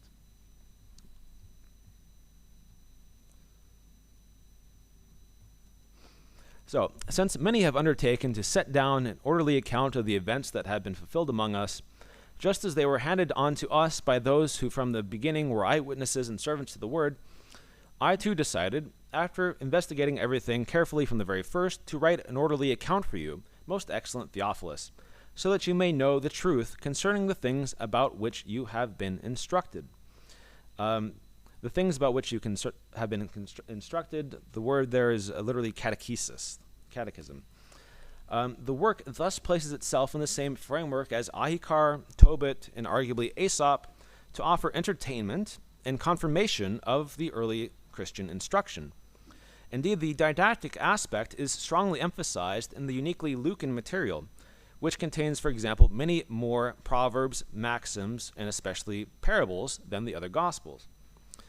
The first uniquely Lucan episode with a strong Aesopic resemblance occurs at the beginning of Jesus' ministry in Luke, the rejection at Nazareth.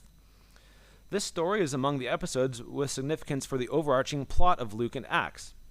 As John Nolan writes, the episode is a programmatic text for Luke's whole enterprise, and I. Howard Marshall describes it in similar terms. This narrative is placed here then for its programmatic significance, and it contains many of the main themes of Luke, Acts, and Nuke.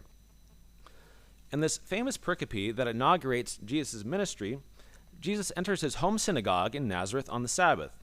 His message is received positively at first, but when Jesus turns to chastising the audience, the crowd quickly turns against him. Quote, when they heard this, all in the synagogue were filled with rage. A mob then attempts to throw Jesus off a cliff, but he is able to slip past them and go on his way. In spite of the significance of this episode for Luke's plot and message, it has puzzled biblical scholars because of some basic geography. Namely, there are no cliffs near Nazareth from which to throw Jesus off. As Margaret Froelich and Thomas Phillips have demonstrated in a recent article, the rejection at Nazareth is illuminated by the conclusion of the life of Aesop, which contains a number of uncanny parallels to this Lucan passage. The narrative arc of both scenes is identical in that the audience first delights in the message of the fable teller, but turns against him when his message becomes chastisement and rebuke concerning the status of their race vis-a-vis their neighbors. Whereas obviously Aesop is thrown from the cliff in the end, or jumps off himself, depending on the version, Jesus is able to sneak through their midst. Another point of contact is likewise fairly simple to demonstrate and may be tied to the author's motivations to add these resonances with the Aesop tradition, namely the parables. As I hope to have amply demonstrated in my book, the division between parable and a fable is a theological one rather than one based in any genre or literary theory. The Lucan Gospel is unique for containing nearly double the parables of the other Gospels and for containing the parables that are the most famous. It is in Luke's Gospel, and only in Luke's Gospel, that we find the Good Samaritan, the prodigal son, among many, many others. Although there are more fables in the Gospel of Luke than in the life of Aesop. Altogether there are more fables in the Gospel of Luke than in the life of Aesop. When we imagine Jesus as a parable teller, we are imagining him as he is depicted in the Gospel of Luke rather than in any other Gospel. Again, the very same version of the Gospel where the many other Aesopic overlaps appear.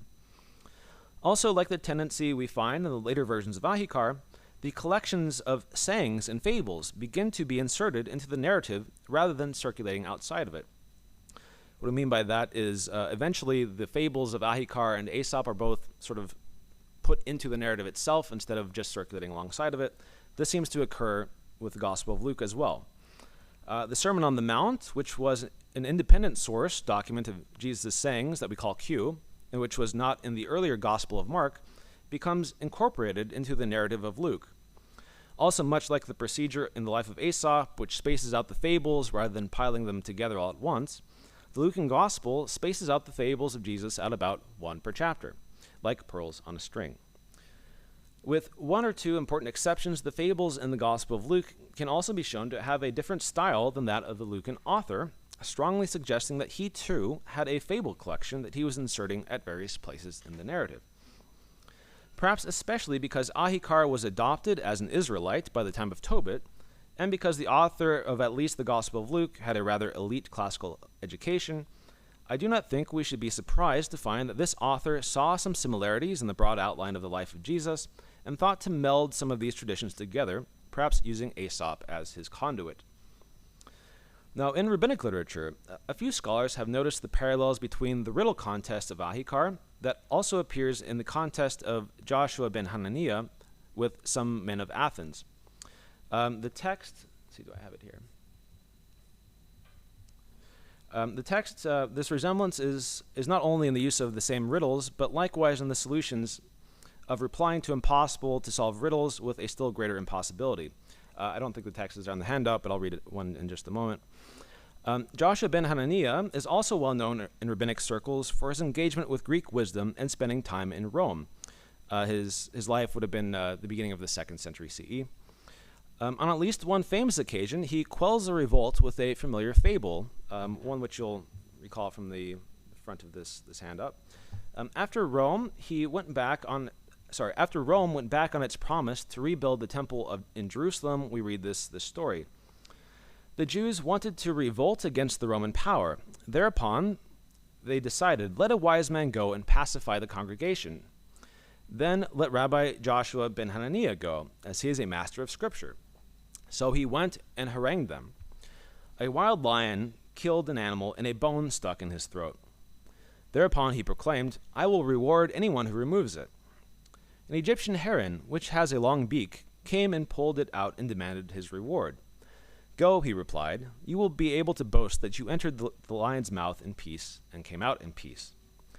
Even so, let us be satisfied that we entered into dealings with this people in peace and have emerged in peace. Although Ahikar does not make many appearances in rabbinic literature, it seems that the character of the Picaro Aesop inhabited at least a couple of rabbinic figures. For time I won't address them all, but in the first half of the Vita Aesopi, Aesop is a slave in the house of his philosopher master Xanthus. Here there are many scenes involving Aesop ruining his master's banquets through various word games that expose the master's pedantry. One particular rabbi, Bar Kapara, 180 to circa 220, was a Jewish Aesop, it seems. So this is going to be text 13 or 14 around there. According to tradition, he was a student of Judah the Patriarch, with whom he had a famous falling out. Several stories are transmitted about him that relate Bar Kapara's Aesopic brand of comic wisdom, including many typically Aesopic banquet ruining scenes. One of these melds together the tradition of ruining banquets with the act of telling fables. This is text 13. The son of Judah the Patriarch made a wedding feast for his son. He invited the rabbis, but forgot to extend an invitation to Bar Kapara. The latter went and wrote above the door, after all your rejoicing is death, so what is the use of rejoicing? Judah the Patriarch inquired, who has done this to us? They said, it was Bar Kapara, whom you forgot to invite. He was concerned about himself. Judah the Patriarch then arranged another banquet, to which he invited all the rabbis, including Bar Kapara. At every course that was placed before them, Bar Kapara told 300 fox fables, which were so much enjoyed by the guests that they let the food become cold and did not taste it. Judah the Patriarch asked his waiters, why do our courses go in and out without the guests partaking of them? They answered, because of an old man who sits there, and when a course is brought in, he relates 300 fox fables. And on that account, the food becomes cold and they eat none of it. Judah the Patriarch went up to him and said, why do you act in this matter? Let the guests eat. Bar Kapara replied, so that you should not think that I came for your dinner, but because you did not invite me with my colleagues. Did not Solomon declare, what profit hath a man of all his labor, seeing that one generation passeth away and another generation cometh? Just as Ahikar was brought into the house of Israel, already in the book of Tobit, by the end of the 3rd century BCE, Aesop too would eventually become an ancient Israelite in the minds of some Jews and Christians. Because of how Aesop is rendered into Semitic languages, and I'll return to the board again.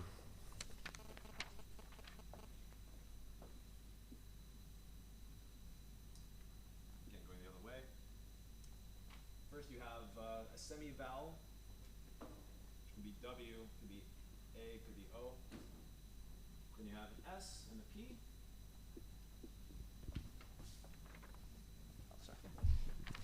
So the way that Semitic languages work is you have consonants instead of consonants and vowels together. First letter is a semi-vowel. It can be a W, it could be a Y, it can be an O, it could be an E or A, then an S, and then a P. So because of how Aesop is rendered into Semitic languages with Aleph, Samic, Pe, an initial vowel followed by whatever vowel one chooses between the latter two consonants, S and P, it became possible to conflate Aesop with Joseph, or in Greek, Josephus, or Asaph. Asaph was an especially attractive possibility, it seemed, since he is a composer of biblical poetry and the author of many biblical psalms. Since Asaph in Hebrew also means to gather, the idea that he was a gatherer of fables also was well suited to this name. In the Middle Ages, and even through the Enlightenment, the idea that Aesop was a Jewish figure was a popular view. That the fable began with the Jews in Palestine and spread from there to Greece and India was likewise attractive for Christians and Jews. And that's what brings us back to the primary manuscript of the Syriac Ahikar, Cambridge Additional Manuscript 2020, which I described at the beginning, which merges all these traditions together between two covers. Histories of Christian saints, the words of Ahikar, a portion of biblical Proverbs of Solomon, and two collections of fables of the wise Josephus or Aesop, as you prefer. For the sake of time, I'll conclude here on our journey of the fable teller from east to west and back again, but I will note that this is a reciprocal story. I have traced especially how Ahikar and Aesop traditions were taken up in Jewish and Christian writings, but also touched on the influence going the other direction. Jews and Christians in the centuries after became the custodians of Ahikar and Aesop and exerted their own influence upon these ancient stories. Thank you.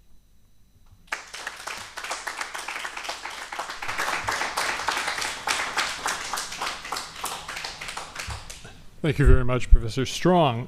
We are over time, of course, so we should probably keep our discussion short. But I think it would be, 10 minutes of discussion. Yeah, we should certainly have the most urgent questions have to be aired and given at least an approximation of their due.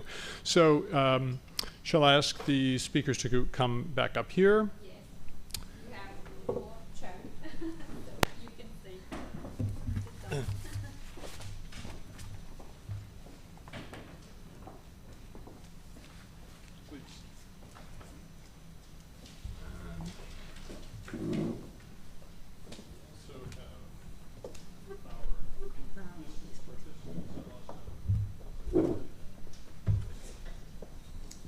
Good. So, can we begin with questions?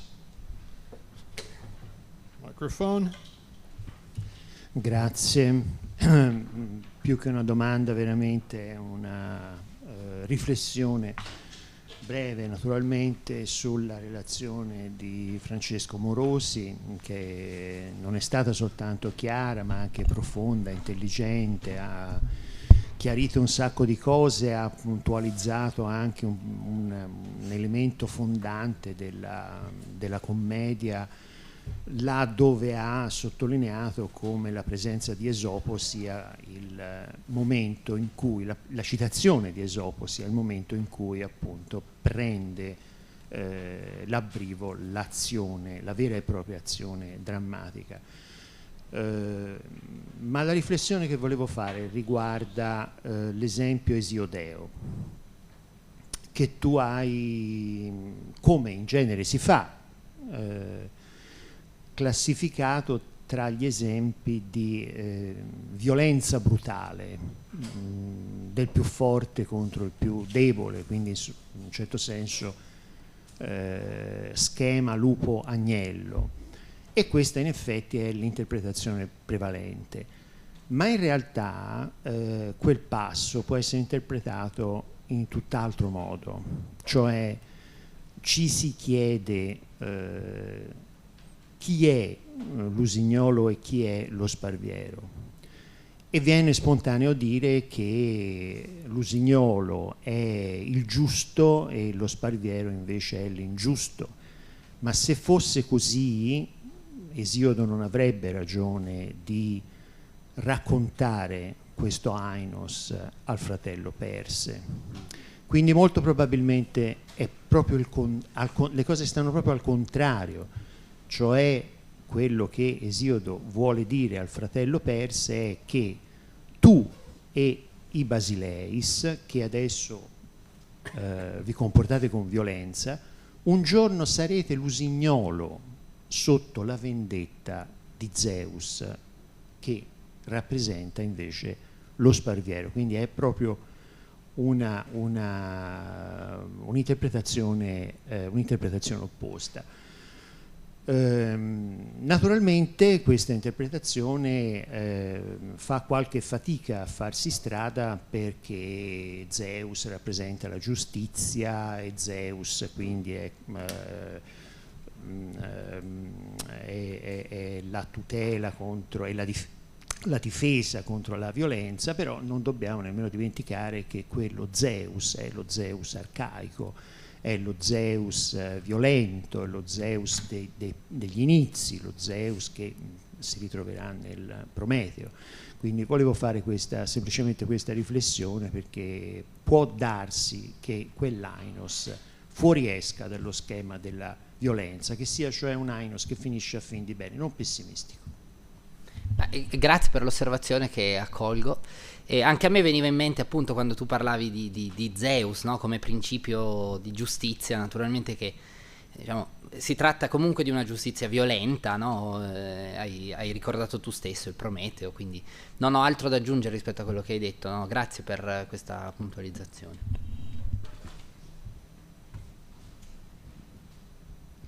So, thank you all of you. Had impressive talks. I wanted to ask you, Justin, what difference do you make when you talk about the reception of fables and Aesop fables in the books, in the biblical books, that, because you were talking about the Jewish traditions and the Christian traditions, but the book of Tobit didn't enter finally to the Pentateuch, to the Jewish tradition. So it was written maybe in Hebrew, maybe in Aramaic, yes. But nowadays, I think also in the Middle Ages, it wasn't. It's not considered to be a Jewish book. It's not in the Torah. It's not in the Old Testament. On the contrary, there are some fables. I mean, I think you understand my question. Yes, the difference between your perception of reading those Aesopic fables in Christian and Jewish books. Right. So also, Tobit is absent in Protestant Bibles as well. It's only in Catholic and Orthodox Bibles that you have Tobit. There's been a fair bit of research from the last few years, actually, especially out of Notre Dame, to look at the influence of Tobit on literature, Jewish literature from around this time, so the Hellenistic period and the early Roman imperial period. Arguing that it actually was more influential than we would expect, given how absent it is in the later period of Judaism and through the Middle Ages and so on. So there's sort of a resurgence, you could say, of Tobit, especially with Gary Anderson at Notre Dame, who's written a lot on that. So I'm not a Tobit expert myself, but it's kind of a growing area of research, the extent to which Tobit influenced at least that period before it became not as popular again. Other questions? Yes. Non è una domanda, è solo sono stato molto colpito dalla differenza tra favola e commedia, ma da medievista mi domando se proprio la fabula, quando diventa, come abbiamo visto oggi, ma potremmo poi vederlo mille altre volte, come diventa exemplum, cioè quando il Medioevo ci aggiunge evidentemente stravolge la favola, chiaro, lì diventa rivoluzionaria. Ecco, questo volevo solo, per dire che sono perfettamente d'accordo con lei, e nello stesso tempo c'è un'altra storia, sì, ma sì. Non nel suo campo, ma... No, grazie mille. Forse anche nel suo campo. Anche questo non faccio altro che accogliere questa osservazione, sono perfettamente d'accordo. Sì, quando poi si, diciamo, aggiungono degli strati di ricezione, anche cioè proprio la ricezione stessa comporta una... conferma paradossale del suo Sì. Grazie.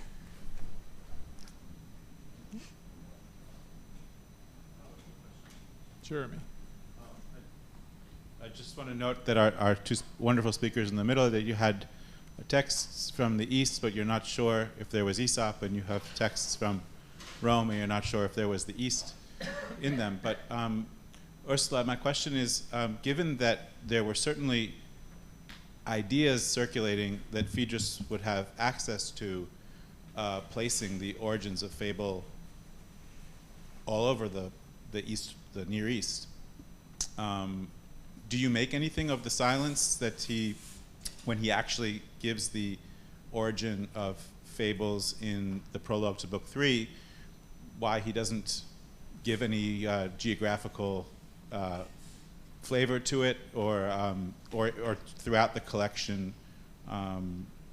or it's obviously very difficult to make any argument from an absence like that, but given that pretty much everyone else has something to say about where fable comes from geographically, do you think it's noteworthy that he's silent? I just could say I have no idea. But I think one explanation could be that he somehow shifts the whole relation from Eastern Greece to Greece-Rome. So the question of East and Rome is somehow on a second level. So this could be an explanation, just moving the same relationship to the other side. But we can only say he does it. So I don't know why. And everything he says about, Orpheus and this kind of vague, it's Phrygian or Scythian, it's not Greek anymore, but yeah, perhaps this is as far as he wants to go. But I have no idea, actually. In the spirit of inviting speculation, I have not really a question for Desmond, but really a question for the room to see whether these ideas make any sense whatsoever. I was trying to think about the motif of playing dumb, not pretending to be an idiot and so forth, and not speaking. And the only thing, or at least the main thing that came to mind, is the story of Brutus in Rome, the founder of the Republic, who deliberately doesn't speak and acts like a fool in order to avoid the attention of the tyrannical ruling house, the Tarquins, until finally he reveals himself to be, the man who can lead the revolution. I have no idea whether this story could possibly be linked to that motif in fable or folktale, but a lot of the material that Livy retails in the early books has some kind of a relationship to this sort of folkloristic background. So I just wonder if anyone else might have had any thoughts about that or possible corroboration. The other one, also Roman, is that, I think that in modern discussions you do find the tale of the bundle of rods. You find references to the Roman fasces. Yes. With the idea that it's a symbol of republicanism, which it's not. I mean, it really goes back to the Etruscan kings, according to what we believe. But I don't know of any actual literary treatment of that story. I may be forgetting something. I don't necessarily trust my memory. So basically, these were suggestions that occurred to me, and I just wonder whether anybody in the room has any either corroboration, or perhaps they can correct me and say, no, this is not. This is something we know is not the case. Yeah, thanks very much. Yeah. Altro? Siamo stanchi? No. Abbiamo sete, forse? Abbiamo sete? Ok. In quel caso penso che siamo arrivati al tempo per lasciare l'ultima parola all'organizzatrice, il microfono anche. for Miss.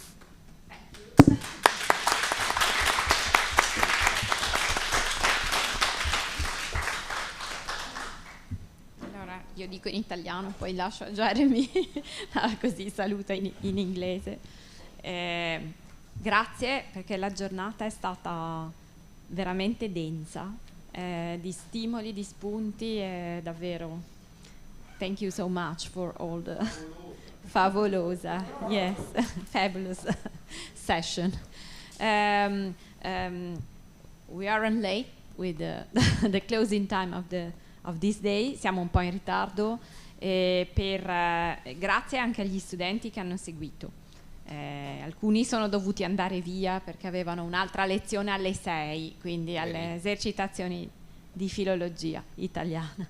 Per i relatori l'appuntamento, recuperiamo una mezz'oretta di tempo per rilassarci un attimo. L'appuntamento è alle 8:15 in hotel o alle 8:30 dove siamo stati ieri sera a cena. For the speakers, that we will be meeting in the hotel lobby at 8:15, or you can meet at the same restaurant as last night at 8:30. 8:15 in the lobby. Correct. Yes. And thank you, everyone. Thank you.